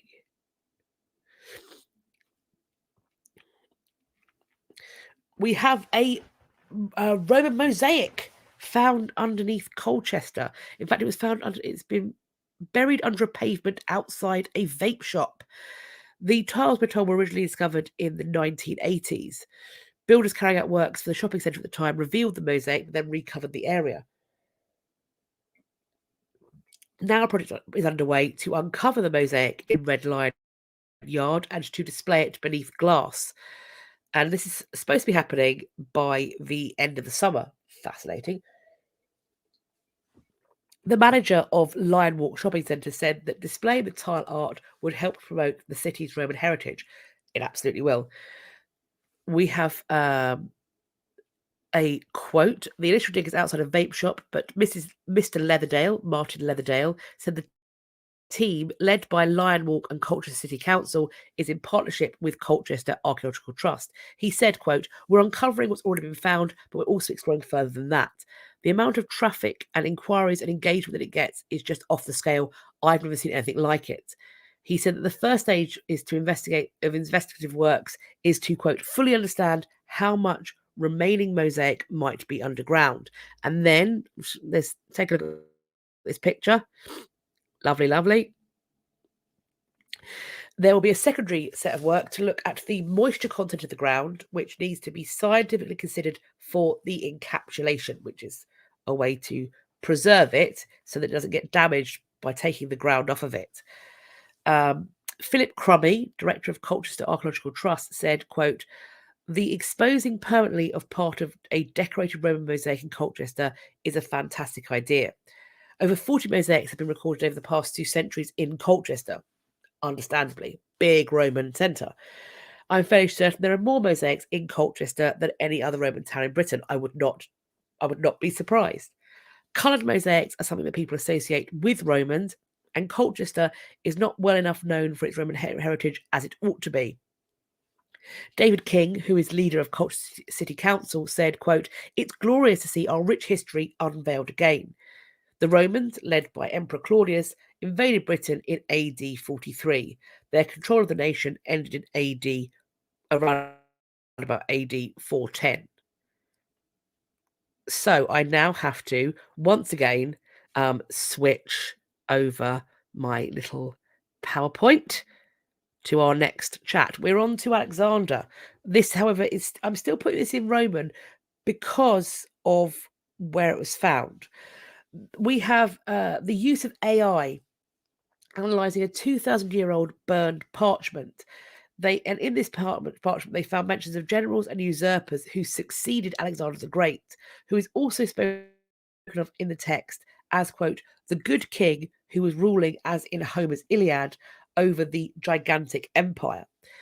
The reconstitution, which finally succeeded, micropoint by micropoint, in deciphering the fragments of the text, is a modern wonder. The ancient parchment had almost been completely destroyed in the eruption of Mount Vesuvius in the year 79 AD, which wiped out both Pompeii and Herculaneum. So I was very torn about how to classify this, but I went with Roman because it was because of the Pompeii Herculaneum connection. This parchment was found in the ruins of the Villa de Papieri, so called because of the burned papyrus scrolls found there in the mid 18th century, many of them from the time of Alexander the Great. Indeed, he did. Some more so, but in terms of geography, if nothing else, because others beat him to other stuff, he certainly did get about a bit. So to decipher what they found, they took a team that was headed by somebody by the name of R. Janko from the University of Michigan, took the technique of machine learning with a special algorithm that helps AI to detect and scan traces of ink on a paper sheet and to decipher its meaning bit by bit. He was assisted in this by B. Seals, director for the Center for Visualization and Virtual Environments in the University of Kentucky. They used computed tomography, CT, taking several thousand X-rays to produce 4K 3D digital images. This study was presented as reported by Live Science, when it was, Mr. Janko explained that the team's work gradually made more of the text readable. Quote, after each repetition of the process, the AI's ability to read these fragments of writing gets a little better. The content is about the reign of Alexander the Great and its dramatic aftermath. Mr. Janko thinks that it's probably a lost work. Only tiny portions of this heavily damaged text, you can see how damaged it is, can be read at present, but it contains the names of many members of the Macedonian dynasty and generals of Alexander the Great. The origin of this scroll does remain very enigmatic to researchers. In 2023, though, at this conference, the University of Michigan professor said that the study of the text is continuing as successful deciphering is finally taking place. So there are going to be more revelations to come. So that's fascinating that they've managed to get so much text out of this heavily damaged piece.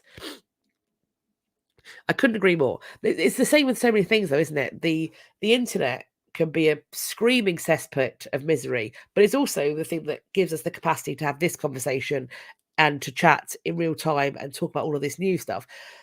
There's always the ebb and flow. But yeah, this is very interesting. We have a Byzantine or Byzantine mosaic excavated in Israel. And it's look at these lovely floral patterns. It looks like potentially like tulips. This is, again, these excavations are part of a different community project to restore the archaeological site of Horvat Ilbira, which was an ancient settlement that was covered over by development works in the late 20th century. This mosaic was part of an ancient church that was first discovered in the 1980s. During the Roman period, the site was the location of a rural villa complex and several agriculturally related buildings. By the Byzantine period, a church was added that supported a network of refreshing stations alongside a major ancient highway. Archaeologists from the IAA, working in conjunction with Shoham local council volunteers, have now re-excavated the mosaic to reveal a series of floral patterns that are centered within a circular and square design. Yeah, Amit Zur, who is the director of the IAA Central Region Education Department, said, quote, when we first came to the site, the mosaic was covered over with earth and weeds. Over the last month, we have been uncovering and cleaning up the site together with the local community. We are working here amongst a carpet of flowering anemones. Oh, it's anemones, not tulips. One can just imagine that the artist of the flower-adorned mosaic was inspired by the surroundings. Isn't that lovely? Very bright. Delightful. And we have more pretty things coming up. Archaeologists have discovered what they're calling the oldest pearling town in the Persian Gulf. This is a 12-hectare or 30-acre town that is thought to have functioned between the late 6th and mid-8th centuries, which predates the Islamic civilization. Researchers on the site have found the town to be one of the largest surviving urbanized settlements that they've ever found in what is today the UAE. It's thought that it housed thousands of residents. The community's houses were built from local beach rocks and materials from the surrounding environment, and their roofs were made of palm trunks. While other Perling settlements are known to have existed in the region, this one is particularly unique, said Timothy Power, who is an associate professor of archaeology at UAE University. Not only because of this community's age and size, but also because it operates all year round rather than being seasonal. Power says, quote, "This is a different order of settlement. This is a proper town." Residents of this town, it's thought, were likely Christian, as the settlement is located near an ancient Christian monastery that was discovered just last year. Exciting. No doubt more to be learned there.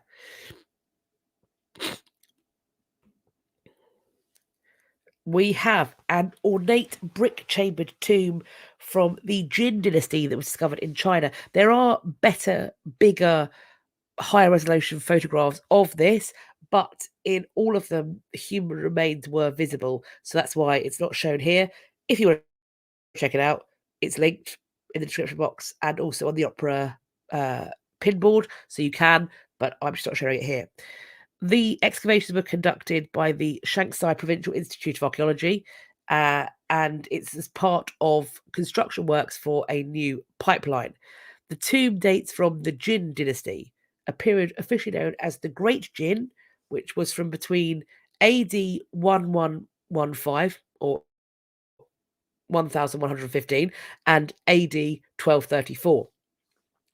The Jin dynasty was created in modern Jilin and Heilongjiang by the Jurchen tribal chief Aguda.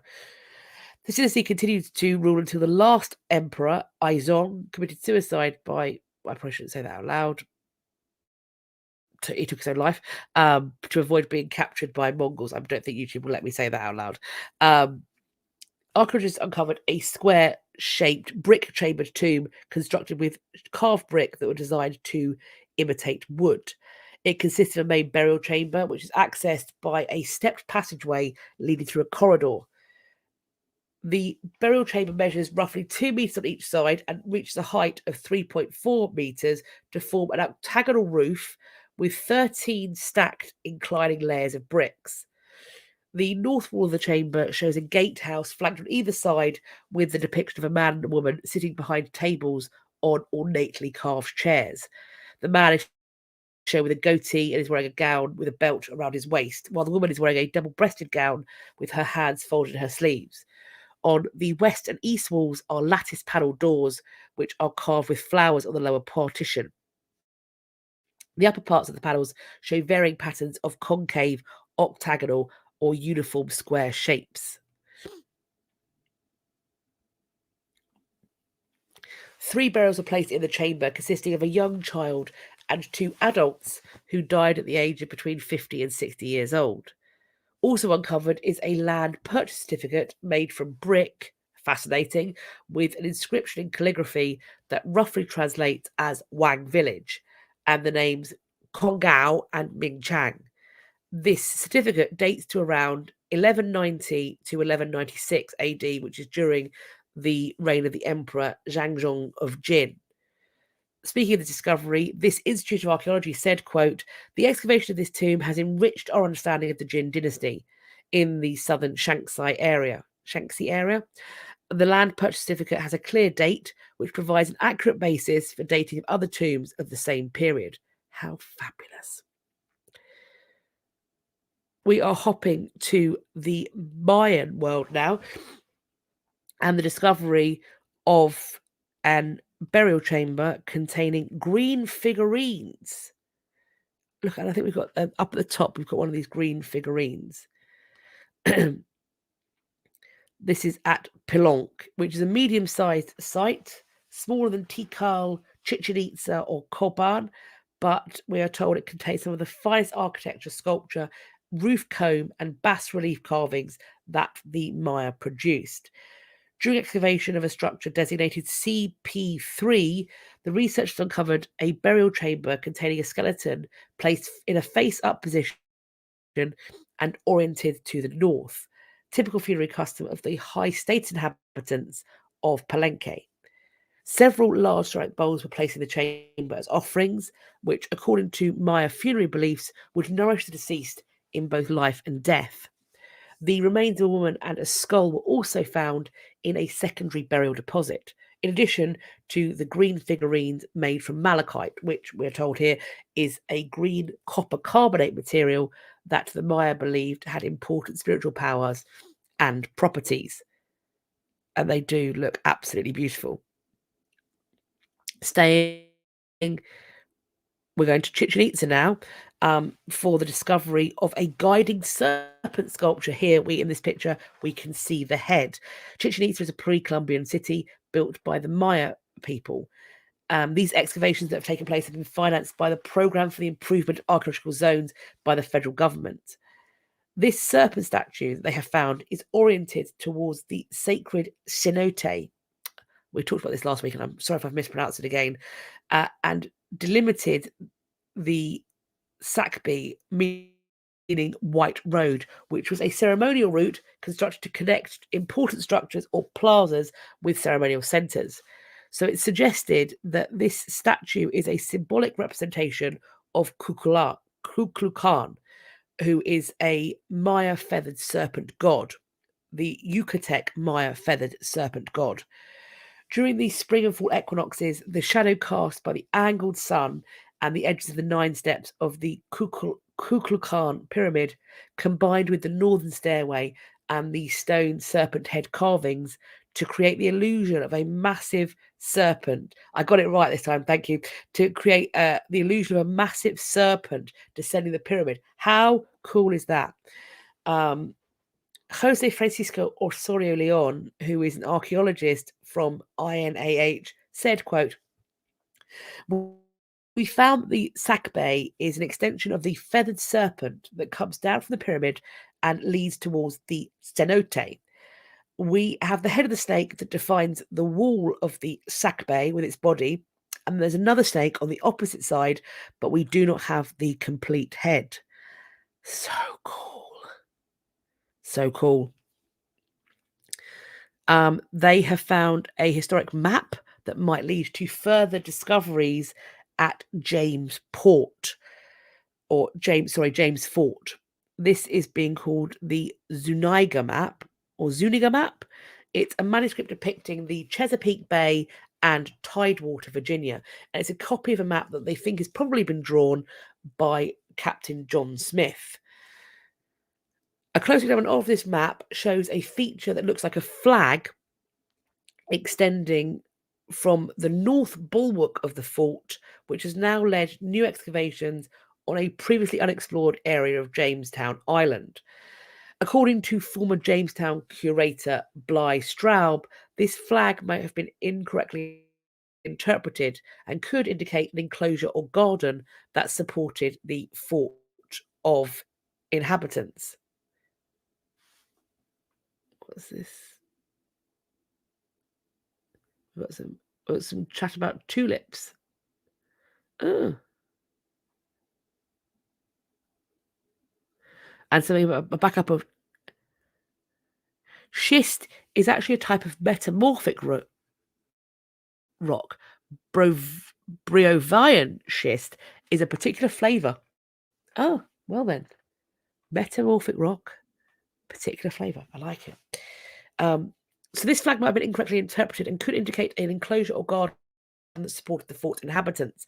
In 2019, researchers from the Jamestown Rediscovery Project conducted a ground penetrating radar survey on the area indicated by the flag. They found a large ditch that archaeologists think might date to 1600. There are more excavations that took place in 2022 that found a Confederate moat from 1861, in addition to a brick-lined well from 1617, north of what was once Fort Pocahontas.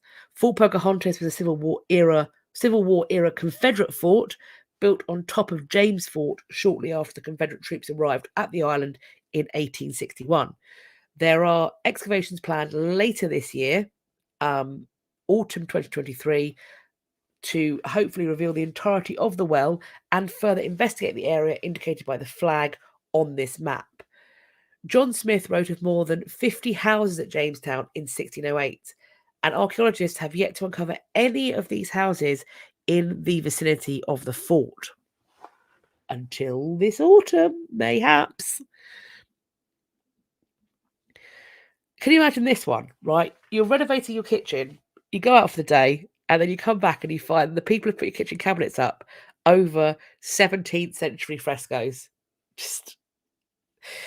This is a young couple who living in the English city of York. They had new kitchen cabinets fitted, and beneath them they found 300-year-old hidden paintings. They have since been, I believe, covered back up. So new cabinets had already been installed when they came home, obscuring it once again from view. So they thought there was something worth looking at. I got my tools out, we're told, and started chipping away at the board. As soon as I lifted the panel off, there it was, in beautiful colours.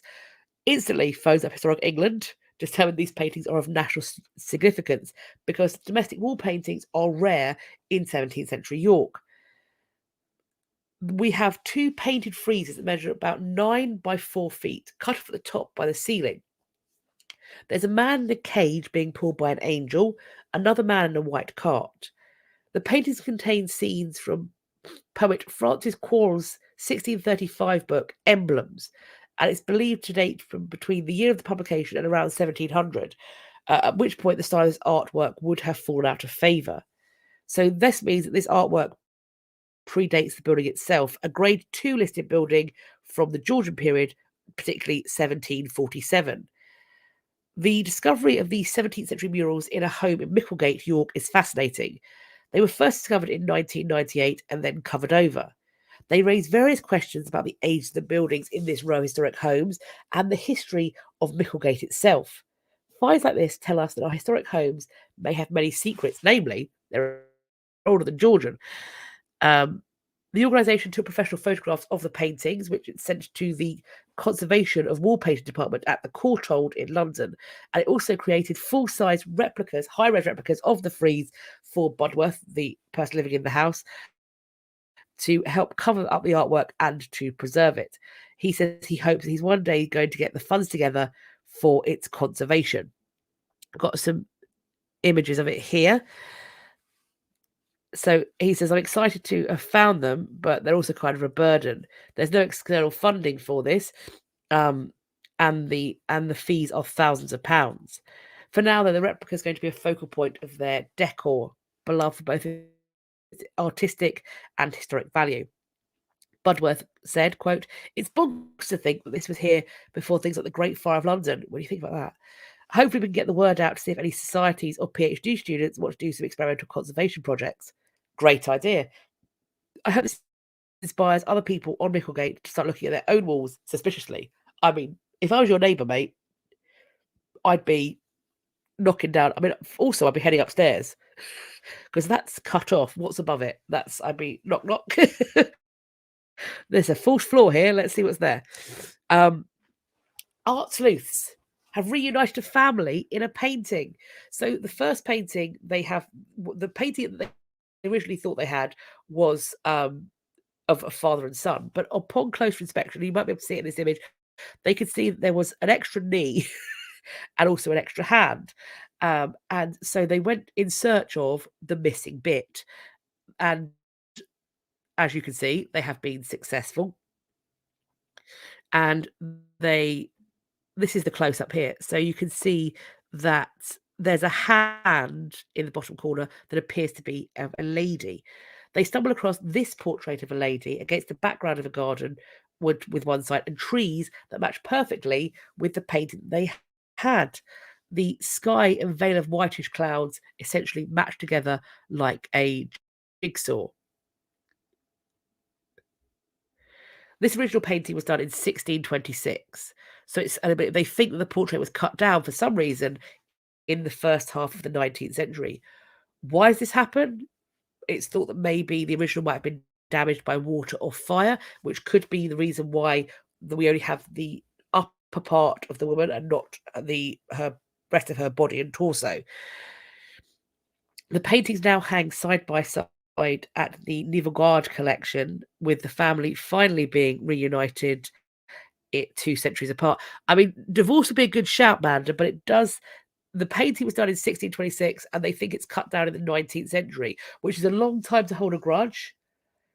I have known couples that hold that kind of grudge, but this feels like a big one.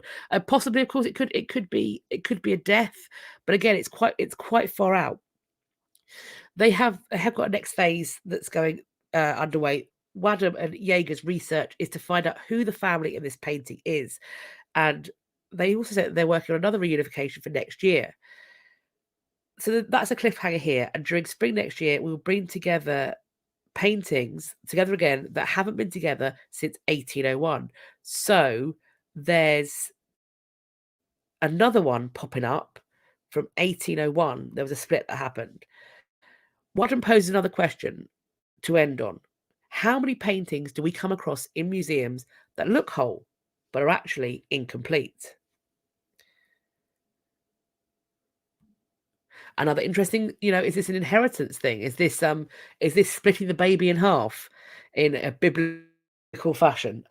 Very interesting question. My husband's just texted me saying worst beheading ever. Um, I'm gonna stick with that being Margaret Poles, but we can agree to disagree. We have some news about Beethoven. They have done tests on his hair. First and foremost, there was arguments about whether this hair was Beethoven's or not. The DNA testing has confirmed that it wasn't, in fact, the hair of a woman, which was what was alleged. It is, in fact, Beethoven's. And they have found that he likely had a genetic predisposition to liver disease and also a hepatitis B infection in the months before his death. However, they couldn't find establish a definitive cause for his loss of hearing. But there are genetic risk factors that, coupled with Beethoven's high alcohol consumption, that may certainly have contributed to his liver condition. What is also interesting is they have been able to eliminate several other less plausible genetic causes. They can't say what killed him for certain, but they can confirm the presence of significant heritable risk and an infection with Hep B. What's interesting is that they have also, by looking into the DNA, identified what they are calling an extra pair paternity event, meaning that there was somewhere a child that resulted from an affair in Beethoven's direct paternal line. The hope is that by making Beethoven's genome publicly available for researchers and perhaps adding further authenticated locks to the initial chronological series, any remaining questions about his health and genealogy could someday be answered. Oh, I skipped. Hang on. Let's see what we've got here.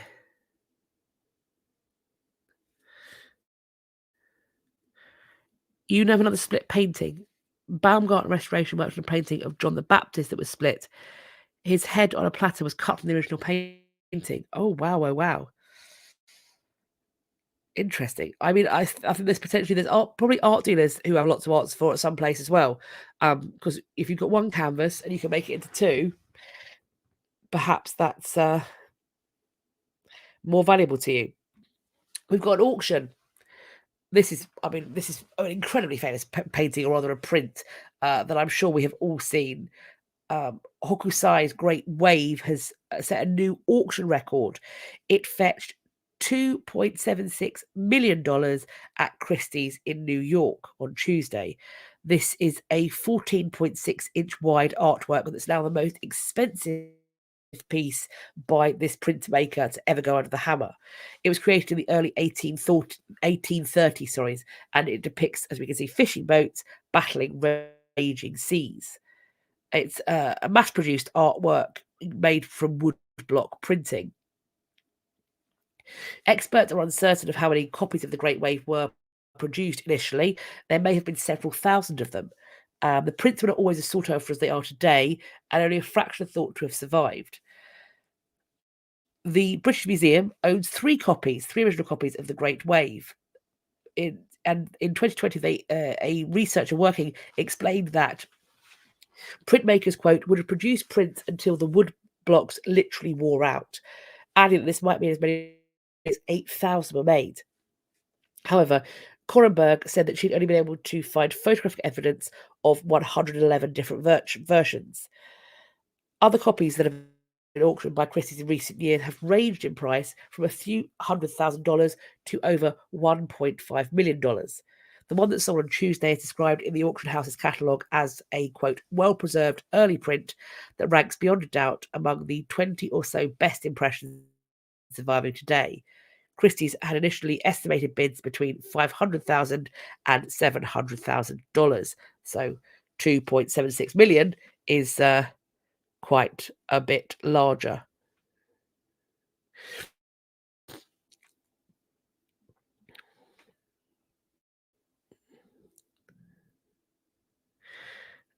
I think there's also a fact because the manning of the ship is done by individuals dressed in blue as well. But they're beautiful prints, aren't they? Fabulous. There has been a funeral held in Berlin for bone fragments that are linked to Nazi research. These remains were found in 2014, and it's believed they were the remains of at least 54 victims. It has been memorialised with a stone as well that reads, "In memory of the victims of the crimes committed in the name of science." On Thursday, mourners in Berlin gathered at a funeral for at least 54 men, women, and children whose bones were discovered on the site of the former Kaiser Wilhelm Institute of Anthropology, Human Heredity, and Eugenics. These individuals may have been victims of colonial era and Nazi crimes. There was a discussion about whether or not these remains should be analysed, but that analysis was stopped because the research decided that attempts to discover the victims' origins closely approximated the Institute's own focus on racial classification. A specification of the victims by groups would ultimately only reproduce the racist methods and ideologies of the past. The Kaiser Wilhelm Institute, which stood from 1927 to 1945, was infamous for its connection to Nazi scientists, most notably Josef Mengele, who conducted experiments on human beings at Auschwitz. The Institute, quote, turned human lives into things, into research objects. Susan Pollock, the Free University archaeologist who led this research, told this newspaper. About 230 people attended this ceremony, with representatives coming from the Central Council of Jews in Germany, the Central Council of German, Sinti and Roma, and the Central Council of the African Community. The groups consulted with the Free University on the question of whether to conduct additional research on the victims. Assembling mourners for the ceremony was, quote, helping to ensure that the stories of the victims continue to be told or even told for the first time. The remains are buried in 5 caskets, with which pallbearers carried during Thursday's funeral. The ceremony was intentionally devoid of religious or European symbolism, a decision that was made to better honour the wide range of cultures that the victims represented. Quote, there are atrocities over which no grass can grow or should be allowed to grow. It's our duty to remember.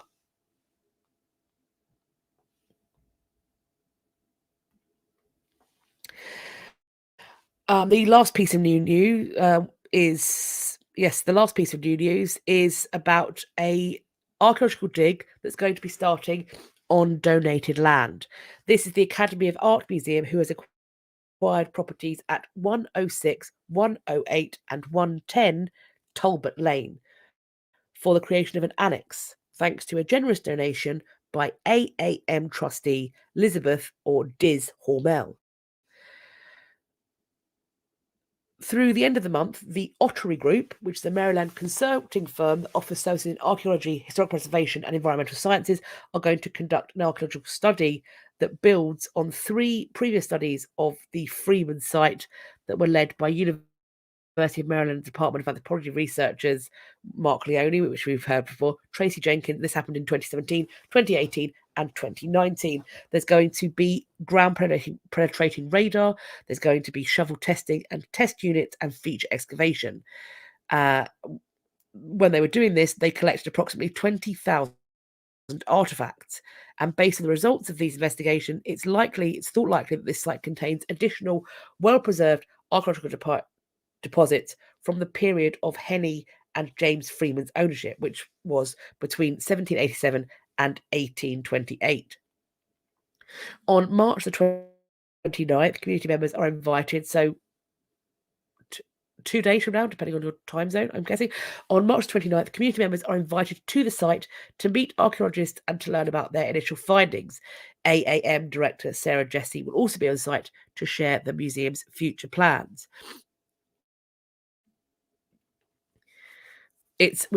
Jessie said, quote, "It's an honour to be part of such a meaningful project that will enable the work of the museum and contribute to a fuller understanding of the African-American experience in Maryland prior to the Civil War. This is a unique opportunity to advance scholarship on early free African-American communities and to make a greater impact within our community. We are exceedingly grateful to Diz for her generosity and partnership." Local civic leaders and community members have played a strong role in shaping this museum's project. Historic Eastern Inc. President Carleen Phoenix said, quote, "The staff and board of AAM have taken numerous steps to reach out to neighbours and civic organisations active on the Hill and to consider community perspectives on this complex's redevelopment proposal." So that is very exciting, and I look forward to seeing more of what these finds tell us. We are now moving on to, I have my bell, my little pissing boy bell, because, friends, it is time for us to do the ding-dong portion of our viewing today. Ring-a-ling-a-ling. A principal in Florida has been forced to resign for showing students images of Michelangelo's statue of David. This has happened after a parent complained that 6th grade students were exposed to pornography. Did you pull a muscle with that reach? One parent complained that the material was pornographic, and 2 others said they wanted to know about the class before it was taught. This lesson was given to 6th grade 11 to 12. Okay, I thought it was younger. Okay, the lesson included references to Michelangelo's creation of Adam and Botticelli's birth of Venus. Principal Hope Carrasquilla of Tallahassee Classical School said she resigned after she was given an ultimatum by the school board. What is happening? What is happening? Local media reported that Miss Carrasquilla did not know the reason she was asked to resign, but believed it was related to complaints over the lesson. She'd been principal for less than 1 year. Wow. Okay. In an interview with US outlet Slate, the chair of the school's board, Barney Bishop III, said that last year the principal sent a notice to parents warning them that students were going to see Michelangelo's David, but that this wasn't done this year. He called it an egregious mistake and said that parents are entitled to know any time their child is being taught a controversial topic and picture. Babe, there is no doubt in my mind that 11 and 12-year-olds are on smartphones. While you're worried about Michelangelo's David, they are on YouPorn. What is this? What is this? This is bananas. We're not going to show the full statue of David to kindergartners. Why? We're not going to show them to second graders. Showing the entire statue of David is appropriate at some ages. We're going to figure out when that is. Don't these children have fathers, brothers? Have they not seen a penis? Like, what is this? I would think it was April Fool's, but we aren't in April yet.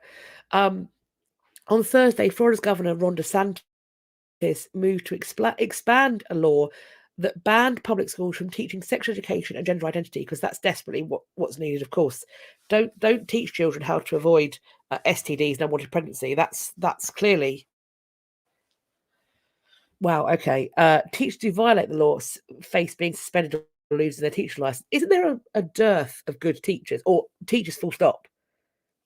This is as sure as eggs way to ensure that teachers are going to quit in droves. The David was completed by Michelangelo between 1501 and 1504. It was hailed as a masterpiece, rightly so. Queen Victoria gifted a copy of the David to the South Ken Museum in 1857. When she first saw the cast, she was apparently so shocked by the nudity that a fig leaf was commissioned to cover up the genitalia. The V&A's website said that the leaf was kept in readiness for any royal visit when it was hung on the figure by 2 strategically placed hooks. Now, let me tell you, if your idea of censorship is equivalent to that was put in place for Victoria, who, let's just point out, absolutely loved having sex, to the point that allegedly she was told that she had to leave Albert alone lest she do him some health problems by her constant ministrations. If that is where your taste level for what is appropriate to show to children, if it's Victorian, it's a willy. It's a willy. That's all it is. Like, I'm fully baffled. I'm fully baffled that this is... I mean, I'm just thinking back to when I was in secondary school. Now, granted, I was older. I was 17. But my RS teacher, like religious education, philosophy and ethics, my teacher for that, for A-level, told the class to go away and read as much of the works as we could of the Marquis de Sade. And you know what? That is not what made me a deviant. Other stuff. No, but it didn't make me a deviant. It didn't make me a deviant. It didn't mean that I was putting pins under people's fingernails. It didn't happen. This is so offensive. This is so offensive. It gives me the rage. Yeah. I mean, the fact that they defaced art by placing hooks on it is very par for the course. The Victorians have got a lot to answer for. You know, their notion of one of the ways they like to study animals was by eating as many as they could in the glutton club. Like, then it's not great. Like, children's down mines, up chimneys, not a good time for anybody, particularly not like heritage buildings or artifacts. They're the ones eating the mummies. It's, it's a whole thing. It's... I would breathe, but I am utterly... I am stunned. I'm stunned that a parent complained. I'm stunned that somebody who sits on a board of education called it an egregious mistake to not warn parents that their children will be seeing David, the sculpture of David.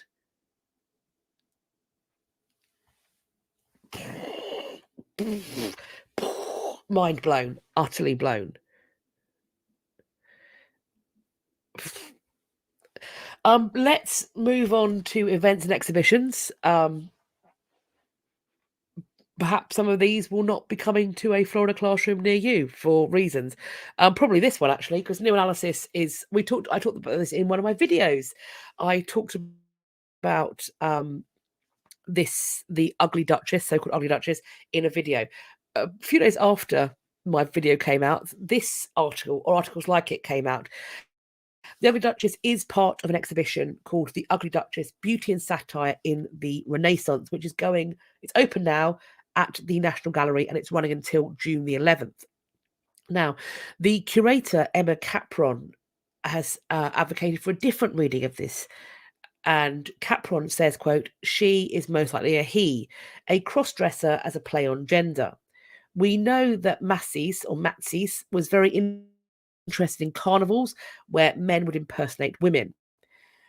Indeed, notes in the statement in the catalogue, a festival dance, as the Moresca, in which sought-after young women would often be played by a cross-dressed man was popular in Northern Europe in America. And sorry, in Northern Europe at the time. I just looking at the comments, and I got You remember your 5th grade class going to the library and the girls watched a film regarding what happened in a period. They gave us Kotex with belts. No longer allowed in Florida.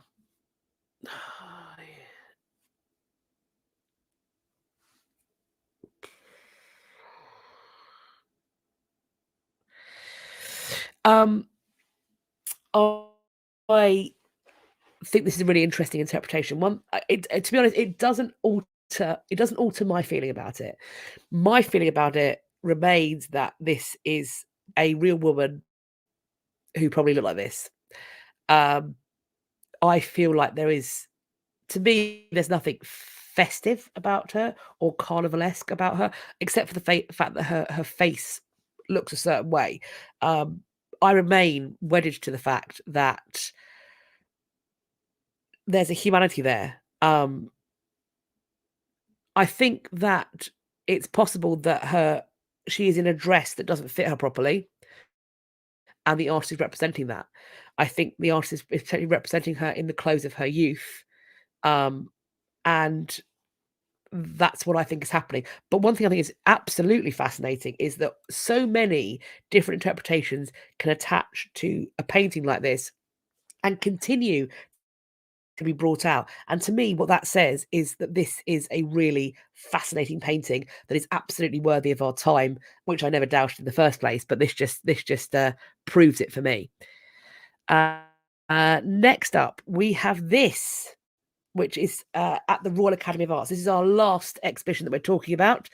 The exhibition is called Souls Grown Deep Like the Rivers, Black Artists from the American South. It opened 10 days ago on the 17th of March, and it's running until the 18th of June. So another one that's not going to run for very long. So if you are in the UK, do check it out. This exhibition opens until 9 p.m. on Friday evening. So if you're working in London, then you can check it out after work, perhaps. We are told, for generations, Black artists from the American South have forged a unique art tradition. Working in near isolation from established practices, they have created masterpieces that articulate America's painful past. The inhuman practice of enslavement, the cruel segregationist policy of the Jim Crow era, and institutionalized racism. The works here, made from the materials available locally, like clay, driftwood, roots, soil, recycled and cast off objects. We have 64 works ranging from the mid-20th century to today. Many respond to issues that are global in nature, from economic inequality, oppression, and social marginalisation, to sexuality, the influence of place, and ancestral memory. Tickets are £15 or £13 without donation, and it looks absolutely fabulous. So I am going to see if I can check that out. You played along opening the page to see the pictures. So thank you for the links. I'm glad it worked out. It's however you want to consume these news reviews, it's totally up to you. I put all the links in the hopes that they will be useful either at the time or later. Additionally, with these two exhibitions, they're on the Opera pin board, and also in the description box, you will see that there is an accessibility link. So I have the accessibility information and webpage of both the National Gallery and also the Royal Academy of Arts here. So if you need to know about if you have issues with mobility or hearing or vision, whatever accommodations you may need should be detailed on those websites. And if they are not, then they're also, I believe, on both of the ones for this, they have phone numbers or email addresses if you would like to reach out and clarify anything, which I recommend that you do, because sometimes it's a very long journey, isn't it? And to get there and to not have access is, I imagine, very annoying.